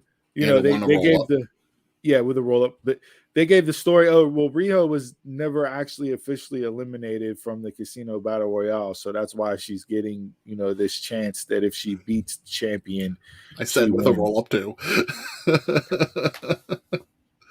Yeah, and here's me shitting on AEW, Jay, for doing the same dumb shit WWE does with the number one contender championship matches. Yeah, I didn't care for it that much. No. at all. I think So, the match will be good, like the title match. But all right. Anything else from AEW World of Wrestling wise? nothing else from AEW now. So JR announced this week, for those of you that don't know, he will be taking some time off to deal with his health issues. And all you guys burying JR on Wednesday night for saying Daniel Bryan instead of Bryan Danielson and that, you need to chill out and just shut the fuck up. Yeah. Okay. The man just had back surgery. He's battling skin cancer. He took a flight to come and do the show. Why don't you give them a little bit of credit for showing up for work under those circumstances? Couldn't be easy getting onto a flight after just having back surgery and everything else. Enjoy the man while you can. You know, he's not He's a going to be doing this living forever. legend. It's a living legend. WWE tried to retire him how many times now? And, you know, luckily AEW came around. Luckily New Japan was around for him to start with that and then bring in AEW. Well, they shit all over him doing New Japan commentary because he couldn't get the names right or whatever. It's like, dude, like, why do you know? Always got to tear everything down to somebody that's been as influential to the wrestling business as there has been over the last 50 years. And is continuing to teach the up and coming roster of AEW, whether it's in-ring talent or, you know, the broadcast talent. I'm sure he's there helping Excalibur out every week. Yeah. So shout out to him. You know, thoughts and prayers, T's and P's. You know, go get well, JR. Battle your battle. We can't wait to hear you back on Dynamite. I'll be interested to see who they bring in to replace him the next couple of weeks. But like I said, whenever he gave his sign off on Wednesday, I was like, something tells me JR is taking some time off. Yeah, I wouldn't mind seeing them add Taz in, and you have Taz, Excalibur, and Shivani. That'd be good. Because I don't want Jericho. Taz and Excalibur are great on Dark. Yeah. They, you know, face heel dynamic. Taz is awesome on commentary. I love hearing him. So give me that, and then you have Shivani there. He can still play the same role that he does. Excalibur will take over the play-by-play. And then you can have Taz there as the heel commentator to bounce stuff off of. So that's what I would do while JR is out. Don't know if that's the direction they'll go with. We'll see come up on Wednesday night here, who they have, but that's the direction I would go with from that standpoint. I like that. I got a couple quick things too. I don't know if you have anything else before we wrap it up. Go ahead, hit them. MLW announced this week that they're instituting an open door policy for free agents. There's so many out there. They said, you know, they're just going to let people come in and out, which David Marquez from United Wrestling Network followed up on that and said, I believe I'll be using that MLW open door policy too. There you go. It looks like it's smart. It's smart booking by Court Bauer because Court books his show, you know, for shots at a time. Yeah, he'll sign talent in for 3-4 month period, run the storylines that he runs for that, wrap those up, take them off, get a new crop of talent in, and this is all while he has his foundational pieces that are mainstays in MLW. So this is perfect for him. We saw this when Leo Rush came into MLW. He did his shot, did his 2 matches with Myron Reed and everything else, and then he left. Like, this is perfect for them. So those people that are out there, you want to get in, get some work, get your name out there, do good storyline. Listen, anybody that's come out of MLW after a run in MLW has had more name value than what they did going into it. Absolutely. So Court is really good at building up people and having them leave with their best foot forward. So if you're a talent out there and you're looking for a spot to go for a shot or two and get your name out there and be in a good place, MLW is definitely where you want to go. Yeah. GCW, they sold out the Hammerstein Ballroom for Sunday, January 23rd. Yes, they did. All thanks to Matt Cardona and Chelsea Green, according to them. Also Eddie Kingston, he's booked for that show too. So an interesting thing, like they're claiming it's going to be the largest audience in history at the Hammerstein Ballroom to see a pro wrestling event. From what I saw, it looks like they just sold over a little 2,000 tickets. I don't know, WWE likes to inflate their numbers sometimes, and I know ECW One Night Stand was listed as 2,500. So I don't know if that's accurate or if that's what the real attendance was. I didn't really dive too much into it, but Right. good for them though. I mean, they've been picking up some steam. GCW has been on a roll here. You know, Nick Gage got his flowers and his props. You know, the 30th or the Dark Side of the Ring episode of him really like put GCW and him on a national stage, because a lot of people that watch Dark Side of the Ring weren't even aware of GCW. Yeah. So once you got that out there, they've had a lot of success. You know, Cardona, one of the biggest I guess I don't want to say hate-filled moments, but him winning the title and having all the garbage and trash done in the ring and everything else, like that was like 70s pro wrestling. Yeah. You know, where you thought there was going to be a riot there. You don't get that in today's pro wrestling. Closest thing to ECW we've seen in a while for that type of moment. For that moment and that actual like real time hate-filled reaction from the fans. Like, I don't condone what they did by throwing all that stuff in the ring. We talked about that on the show, but yeah, to have that, it's the GCW is hitting on all marks right now, and kudos to those guys getting the success out there and having, you know, growing their brand and their product. And they have a passionate audience as well. Yep. Tonight, New Japan Strong. They filmed New Japan Showdown last month, early in November, and tonight is the show is going to be headlined by a Philly street fight of Kingston and Moxley versus Suzuki and Archer. Yeah. So this was taped about a month ago. We talked about it whenever they taped it, so I'll be interested to see how the show comes off.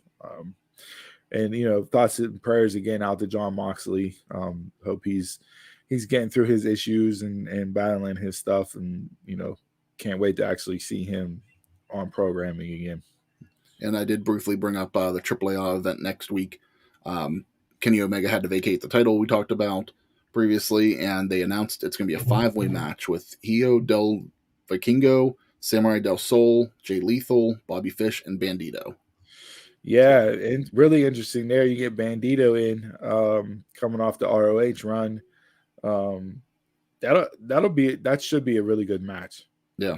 So you have that, and you have the FTR versus Lucha Bros for the tag team titles. Like, that's solid match there.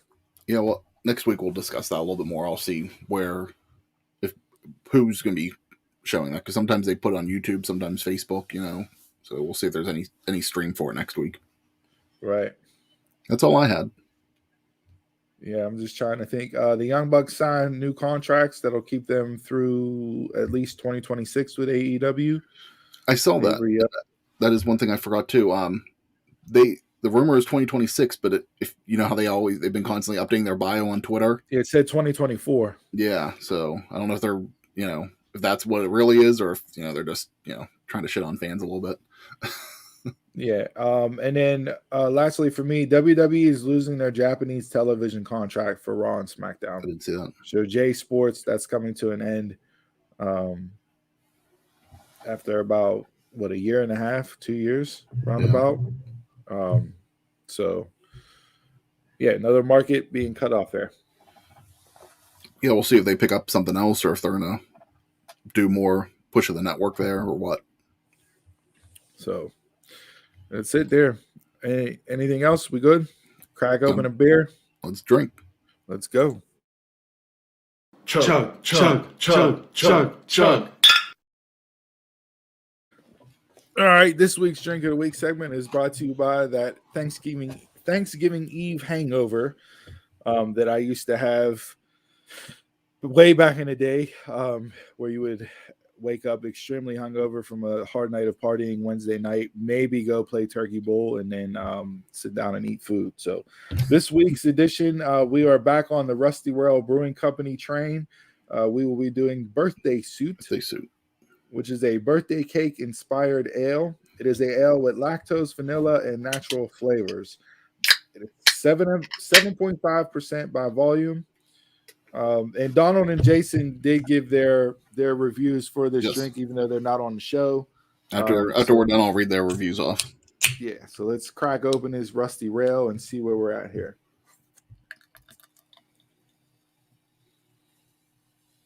Don't really smell birthday cake, but I don't know if birthday cake actually has a smell to it.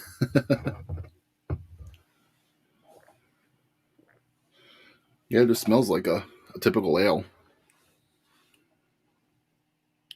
Oh, this is delicious. This is really good. And this might be the first beer with the lactose that I actually like. Okay.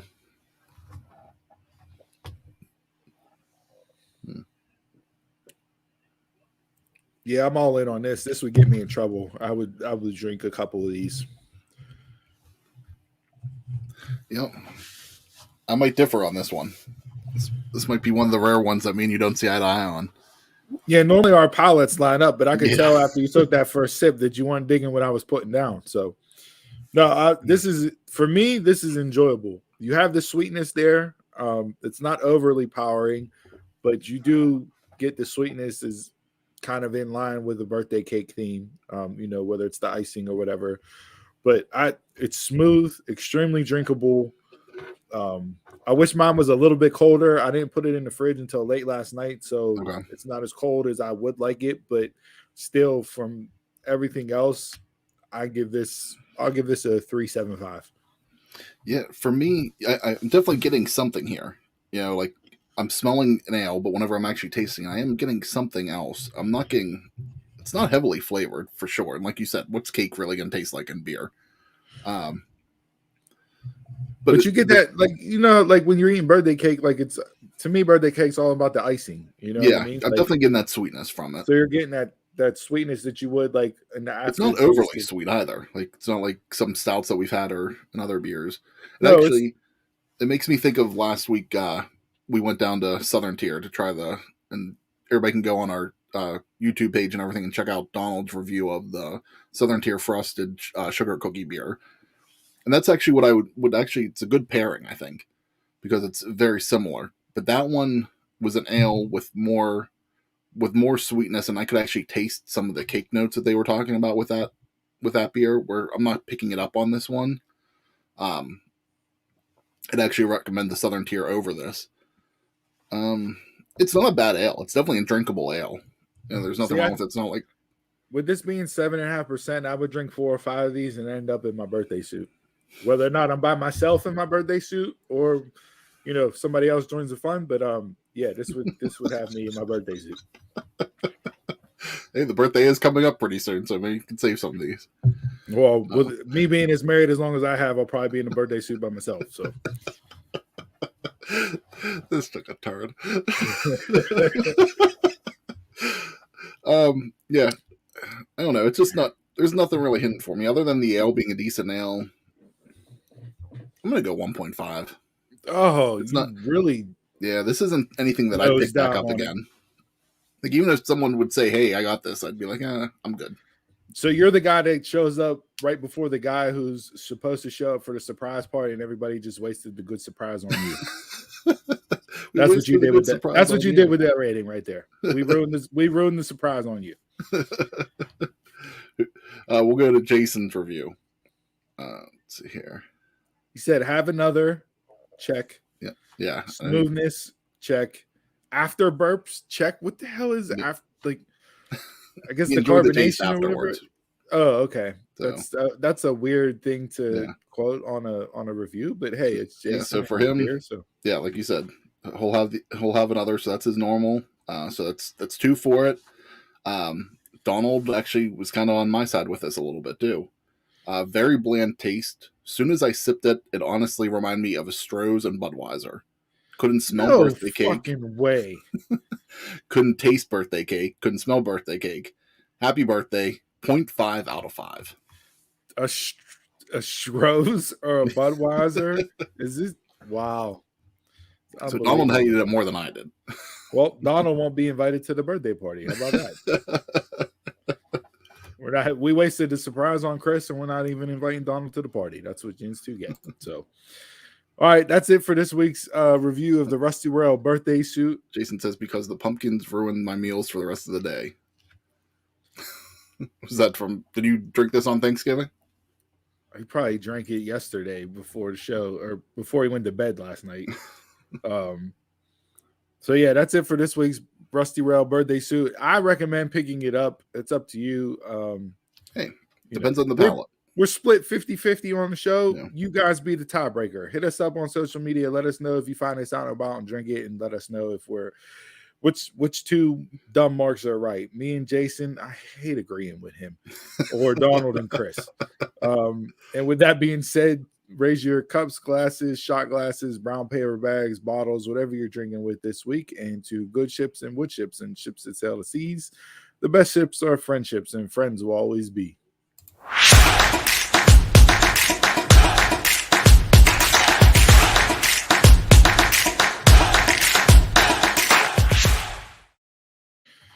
All right, this week in sports, we have rivalry week in the world of college football. Before we go into too much, I'm sorry you don't have any way to bounce things off of this week.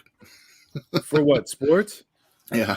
That's fine. It's not honestly this week. It's not. There's not a whole lot to really get into. The thing that's infuriating to me about this week, with it being rivalry week, you have Florida State, Ohio State, Michigan, Oregon State, Clemson, South Carolina,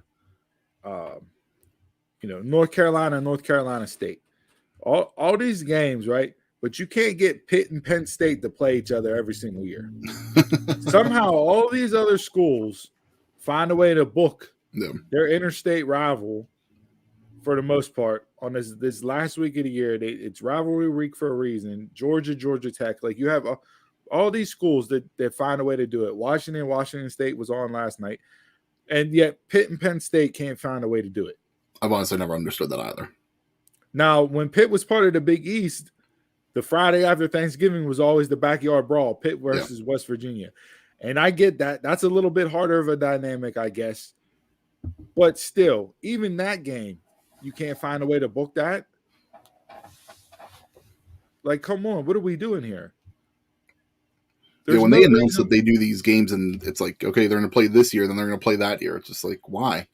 And I get it with scheduling and all that. You have to set your schedule up. I think it's like 4 or 5 years in advance. But at the same time, there's no reason why, with open bye weeks and everything else, and usually this last week of the season, there's no reason why you can't schedule Pitt versus Penn State or Pitt versus West Virginia every single year. And we know we've been down to Heinz Field for games for Pitt. They don't sell out. But you give the backyard brawl or you give a Penn State game there, and it's going to be a nice crowd. It's a guaranteed sellout every single time. Doesn't matter how bad the teams are. I mean, you saw it 2 years ago when Penn State played in that, the back-to-back years that they played. Yeah. It just makes zero sense. It's frustrating. You want at least one game each year like that. Instead, I get Pitt and Syracuse. Whoopee.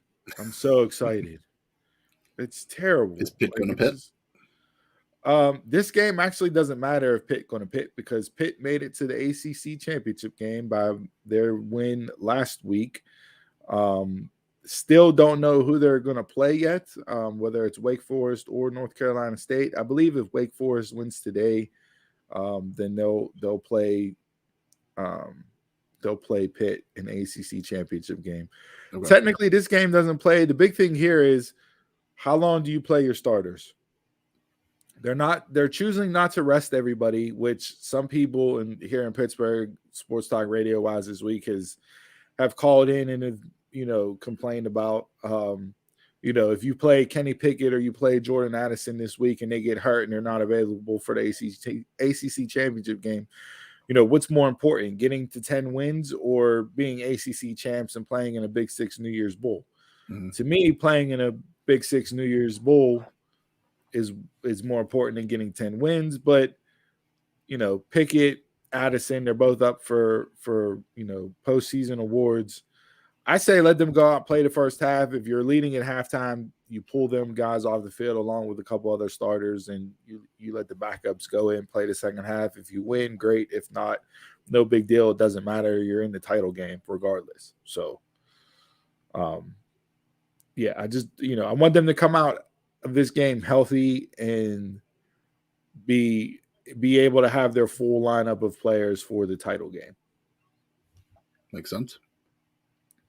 Because if you win this game and one of those players gets hurt and you have 10 wins, but yet you lose the ACC title game, is like your goal shouldn't be 10 wins. Your goal should be an ACC championship.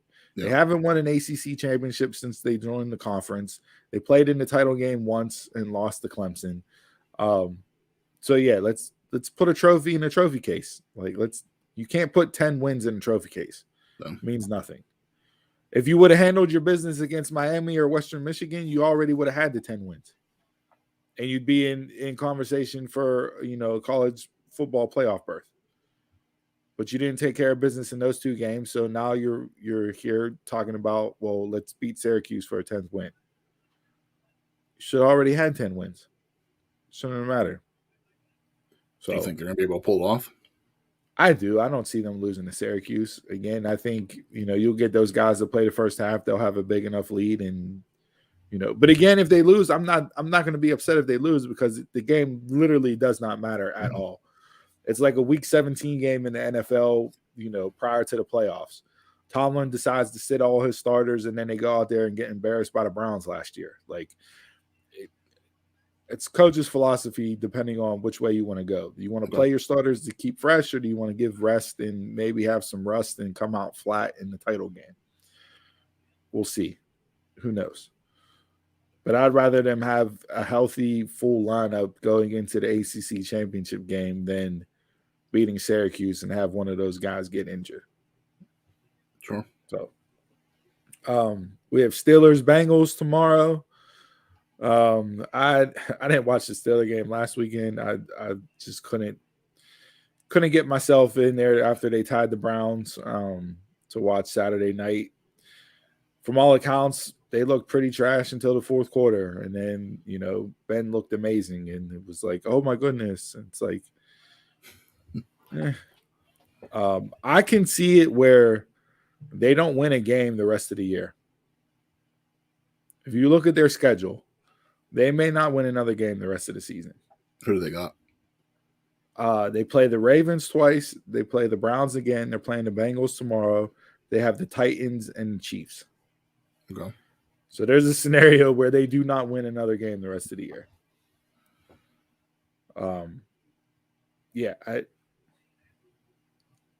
To me, that this season, I didn't have any expectations for them this year. Even with Ben coming back, you can't replace an entire offensive line and expect good things, especially whenever the people replacing the offensive linemen that left aren't high draft picks or highly highly touted vets. So their injuries have been a problem for them this year. That defense has looked mediocre. They're not producing turnovers like they have the last 2 years, actually. They only have 4 interceptions on the year. Last 2 years, they had, I think, 19 and 15. Okay. And I believe they've gone 4 or 5 games without a turnover. So it's hard to get extra possessions and get more chances for points if your defense isn't turning the ball over. Yeah. So yeah, we'll see.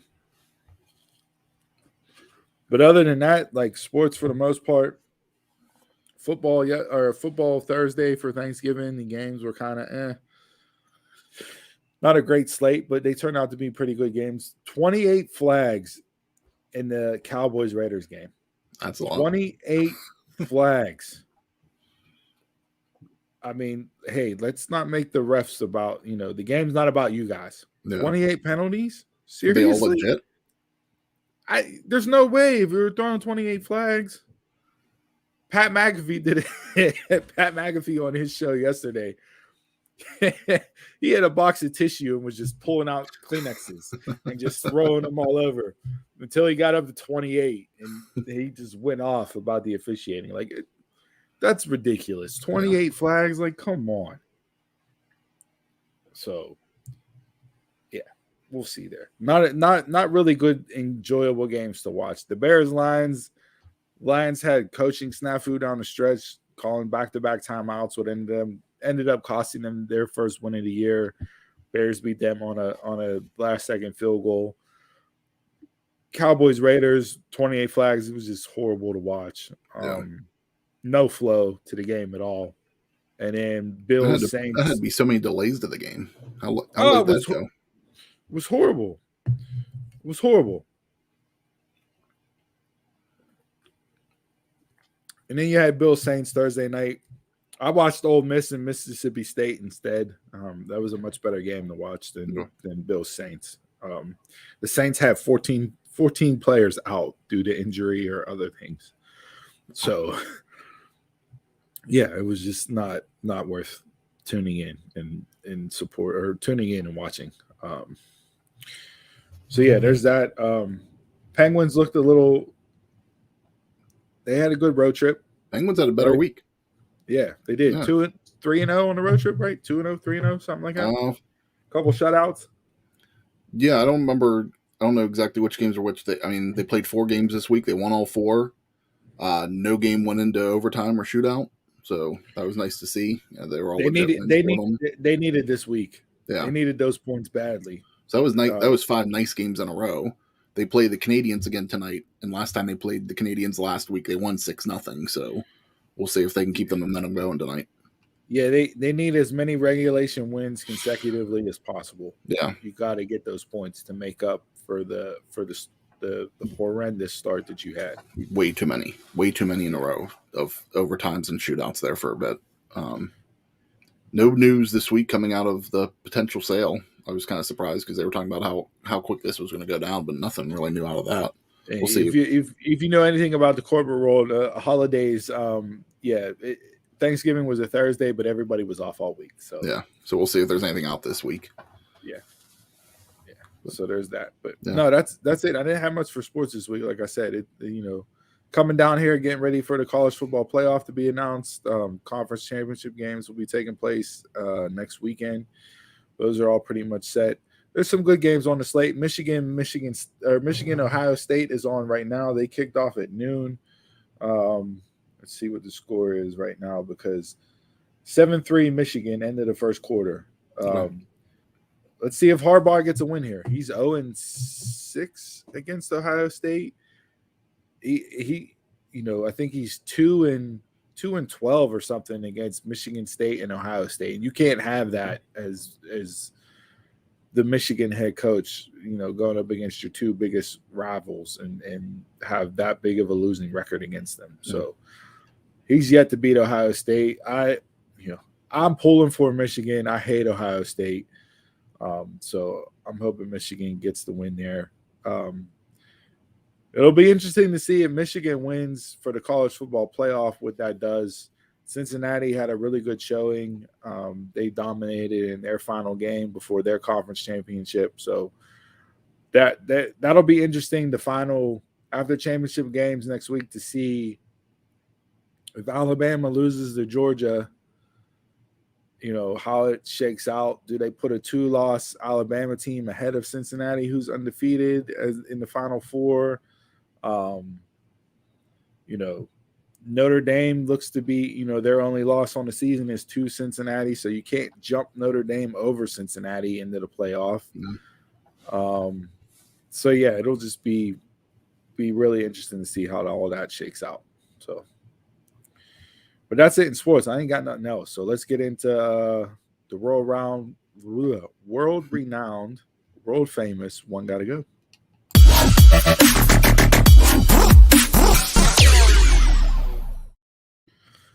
So last week we did gaming consoles. Yes. And cousin of mine watches and loves the show every single week. Cam, he was absolutely livid at the decisions by us for getting rid of the GameCube. Okay. He said that's blasphemy. Did he say Dreamcast? He said Dreamcast. Yes, he said Dreamcast. My other cousin Raymond also agreed with him with Dreamcast.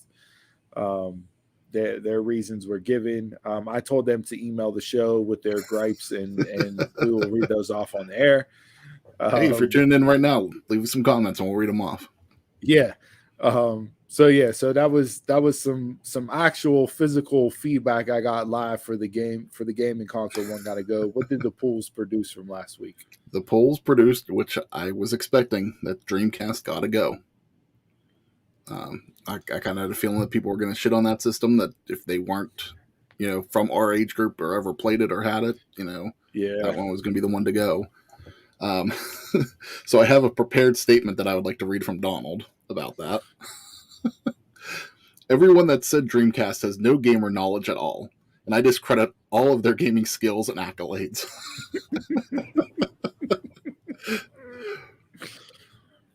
So yeah, wasn't really surprised. I mean, we kind of picked GameCube, but it was we reading off press releases now. Like,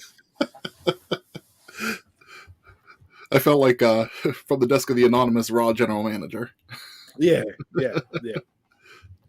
So let's get into this week. Steve, this was yours. So if you want to set this up. Yes, it was. I'll set it up here. So with Thanksgiving coming to an end, Monday night, we watched Rudolph the Red-Nosed Reindeer in my household. Last night, we watched Frosty the Snowman and Frosty Returns. And I figured what better way to kick off the Christmas season than to go with Christmas shows, more geared towards children's Christmas shows.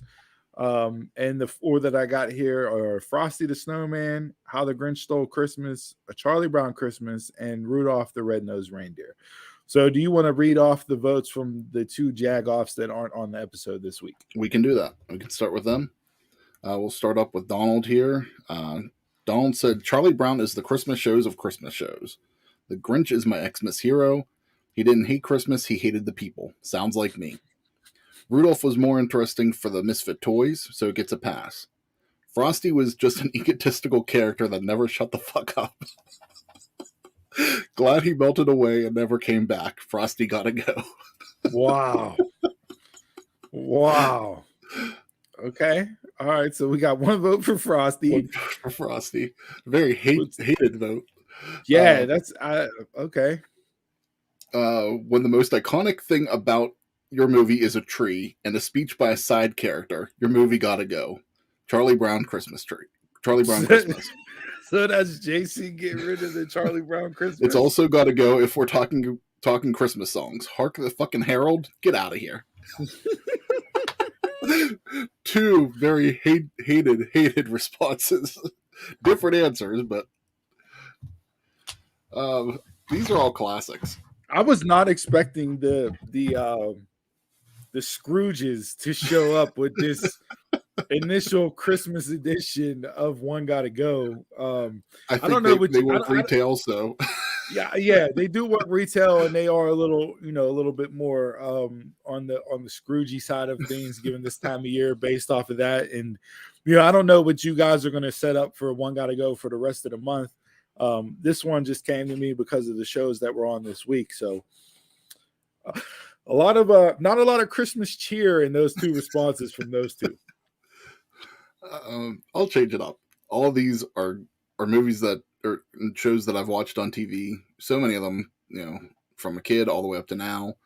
The one that definitely isn't going anywhere for me is A Charlie Brown Christmas. That's the one that I will actually make the time to watch still. If I see Frosty, Grinch, Rudolph, cool. But if I miss it, I miss it.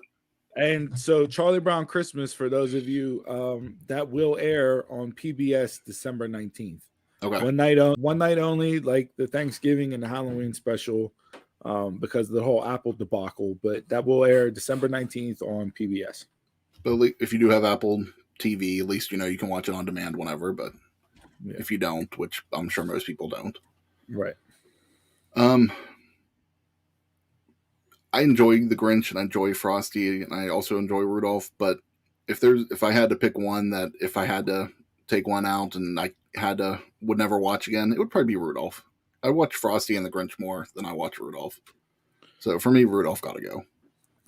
All right. Since this was my list and what I came up with, Charlie Brown Christmas, to me, that's the best one out of the Charlie Brown specials. If I had to rank the Charlie Brown specials, I would go with Christmas, Charlie Brown and the Great Pumpkin, and then the Thanksgiving special would be last for me. So that's the order I would rank those. But that one's definitely staying. Just iconic from that standpoint. My daughter loves Charlie Brown, Snoopy, so those are still watched in my house, and all of these are watched, which I'm glad as a parent that my daughter, she'll be 12 coming up here soon next month in January. 2 months because technically it's still November, but the fact that we still watch them as a family, like as a parent. See, I thought I would get a lot of flack on this list because I'm coming at it from a parent standpoint. So these have been watched consistently. I know like my mom still watches these, and I guess like our parents would still watch these, but you guys being single guys, I didn't know if you guys would watch these or you would shit on the list because you don't have kids and it's, you know what I mean? Like, no, I think it's something that you'd catch. For me, I think it just provides that nostalgic from being a kid growing up watching it. So it's like, absolutely, I still will watch them. I don't, like I said, I don't take the time to watch them all of them every year, but I remember doing that. I remember looking forward to them every Christmas. Yeah, so I'll Charlie Brown Christmas stays for me. How the Grinch Stole Christmas absolutely stays for me. That's one of my favorites of the year. I probably look forward to watching that one the most. Never gets old, always enjoyable. The music, everything, just there's no way that's getting off the list. Here's my dilemma: Frosty and Rudolph. Okay, watching Frosty the Snowman last night, my wife and daughter absolutely ruined Frosty the Snowman last night for me. Why? Well, watching it, my wife's like, all the kids are outside in the snow playing in the snow. None of them have pants on. They're wearing shirts. None of them have coats. Hardly just like out in the snow, not even dressed properly. And then, she goes and gets on the train with Frosty by herself, and her friends are just sitting there waving her goodbye. And my daughter's like, so her mom's not going to be mad at her for just getting on a train with a random guy that just appeared magically, so they completely had me looking at Frosty in another mindset that I've never looked at Frosty the Snowman before in my life, right? Rudolph, I watched that on Monday night, like I said, and I enjoy Rudolph. I like Rudolph, but like the whole misfit toys and, the elf that wants to be a dentist, and then you add in the abominable snowman and Yukon Cornelius, and to me, there's just so many things thrown into that just, I don't know, like it just doesn't even make sense for me when you look at it from that standpoint. Like all the abominable wanted to do was have somebody to play with, and everybody was scared of him until his teeth got pulled out, and then he got a job because he could reach up and put stars on the top of trees. And Rudolph is a lot of shaming because you're different. Mm-hmm. You have a red nose, so you're outcasted. Your dad doesn't love you. Like there's so many just wrong undertones with that show because of that. I had to flip a coin on this, and unfortunately, it landed on Rudolph the Red-Nosed Reindeer. So I'm gonna get rid of Rudolph. Coin flip only. No real strong hate either way. But so the only one that was safe was Grinch. Right? Yeah, Grinch was the only one that was safe from us. So hit us up on social media this week when we put out the polls. I got a feeling this one will be a good one to get the holiday season kicked off with, and should get a lot of feedback from you guys watching and voting on the polls.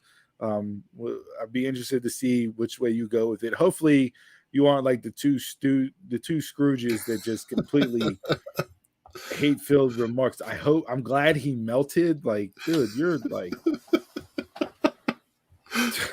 those were great. And Hark the Angel Herald Sing is not a bad song, Jason. Like it may not be the best of the Christmas songs, but like the bashing of that was just a little uncalled for there. So, geez, you guys. All right. Well, that's it. That's for One Gotta Go. Hit us up. Let us know what you think when we put up the polls this week.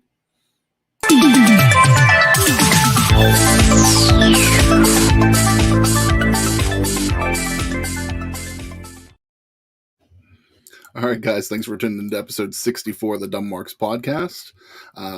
Make sure that you subscribe to our YouTube channel and hit the bell so you get notifications when we go live. Like and follow us on Facebook, Instagram, and Twitter at Dumb Marks Pod. And don't forget about our audio-only edition of the show is available on demand on all your favorite podcast platforms. And just one more reminder, support the show by telling a friend about us. And today is Small Business Saturday. So head over to prowrestlingtees.com/dumbmarkspod and purchase some of our merch. Don't forget that the Pro Wrestling Tees Black Friday sale ends Cyber Monday at 1 p.m. That's this upcoming Monday, November 29th. So head over. Any of our merchandise is 20% off on the store. 20% off. Pick up the new Yin's Pot and shirt there, as well as the Pitt Gonna Pitt. They'll make for great Christmas gifts to you and your family members. So go ahead, support the show. We love you guys. As always, any shirt purchased, live shout out will be read on air. With that, we appreciate you guys tuning in, watching, and supporting the show each and every single week. Anything else before we wrap it up? So I got a couple of things, final thoughts. I'm just going to read some quotes off to you here real quick, and then I want your just initial thoughts, initial reactions. Okay. He's gotten opportunities, but I don't think they follow through entirely. He's not just a great wrestler, he's entertaining. His charisma is off the charts, and I think someone like that should be a huge superstar for the company. That was Kurt Angle's thoughts on Shinsuke Nakamura. Agree? Disagree? Yeah, he should be better than what he is in WWE. They've completely mishandled him since he's been there, and it all has to do with the whole Vince. He doesn't speak English thing. Yeah, I mean, we saw what he was capable of in New Japan. I know he re-signed whenever that was a couple years ago, but I would have rather him gone back to New Japan then. Yeah, and Kurt has had battles with Shinsuke and has, you know, a greater appreciation for Shinsuke because he's been in the ring with him. So it's not just him watching Shinsuke and getting all this, but there's no way that you can watch Shinsuke in New Japan for his entire run before he came over to NXT, his NXT run, and not think this guy's a multi-time heavyweight championship person on the main roster, and he's holding an intercontinental title that he hasn't defended in 2 months. Yeah, and I've said this numerous times, but I'm surprised that Vince didn't make him more of a joke. You know, like just happy to be here type character or whatever. You know, yeah, the whole King thing was different, and you know, I don't really take that was a complete joke of his character, but. At least he's held titles, but he should be so much more than what he is. If he went to AEW, he'd be so much better. Next quote. There will never be another Andre, but this guy is as close as we come, and that's a big statement. I heard about this one. That was The Undertaker on WWE's The Bump on the Giant Amos. Thoughts? I don't see it. I joked during Survivor Series that probably most of the people that were in that battle royal were probably going to be the next releases, but yeah, I don't know. Big guys like that, like I put him in the category, I guess, like a Great Khali or Giant Gonzalez, where they're just so big they can't move. You know, it's so difficult for them to move around the ring. I don't know. I think Amos is more athletic than what they've let him portray in the ring so far. I mean, you go back to when the Giant, you know, Big Show, Paul White, when he was the Giant in WCW and first came out, like the athleticism that he had was insane. I mean, you're talking drop kicks, you're talking like, and then that's why I didn't put him on the list because he's a different level. Right. So to me, the Big Show is the closest thing that we've gotten to Andre. Yes.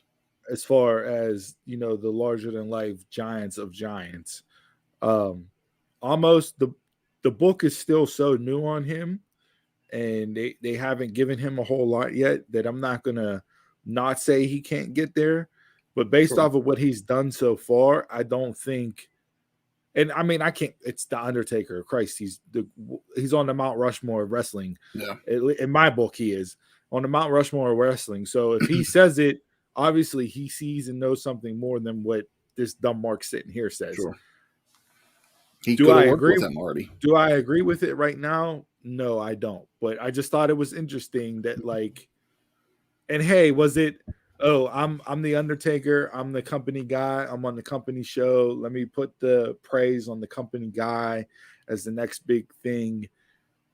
Maybe does he genuinely feel that way? I don't know. I couldn't really tell by tone and body language and all that. Like trying to read in, was he just saying it or does he really believe it? I couldn't get that distinction. Mm-hmm. But to me, the book is like we're just starting the book of Almost right now, so we'll see if it translates into something that lives up to Big Show and Andre, or if it's Giant Gonzalez and the Yeti. Yeah, we'll see. It just whenever he walks, he's very stiff.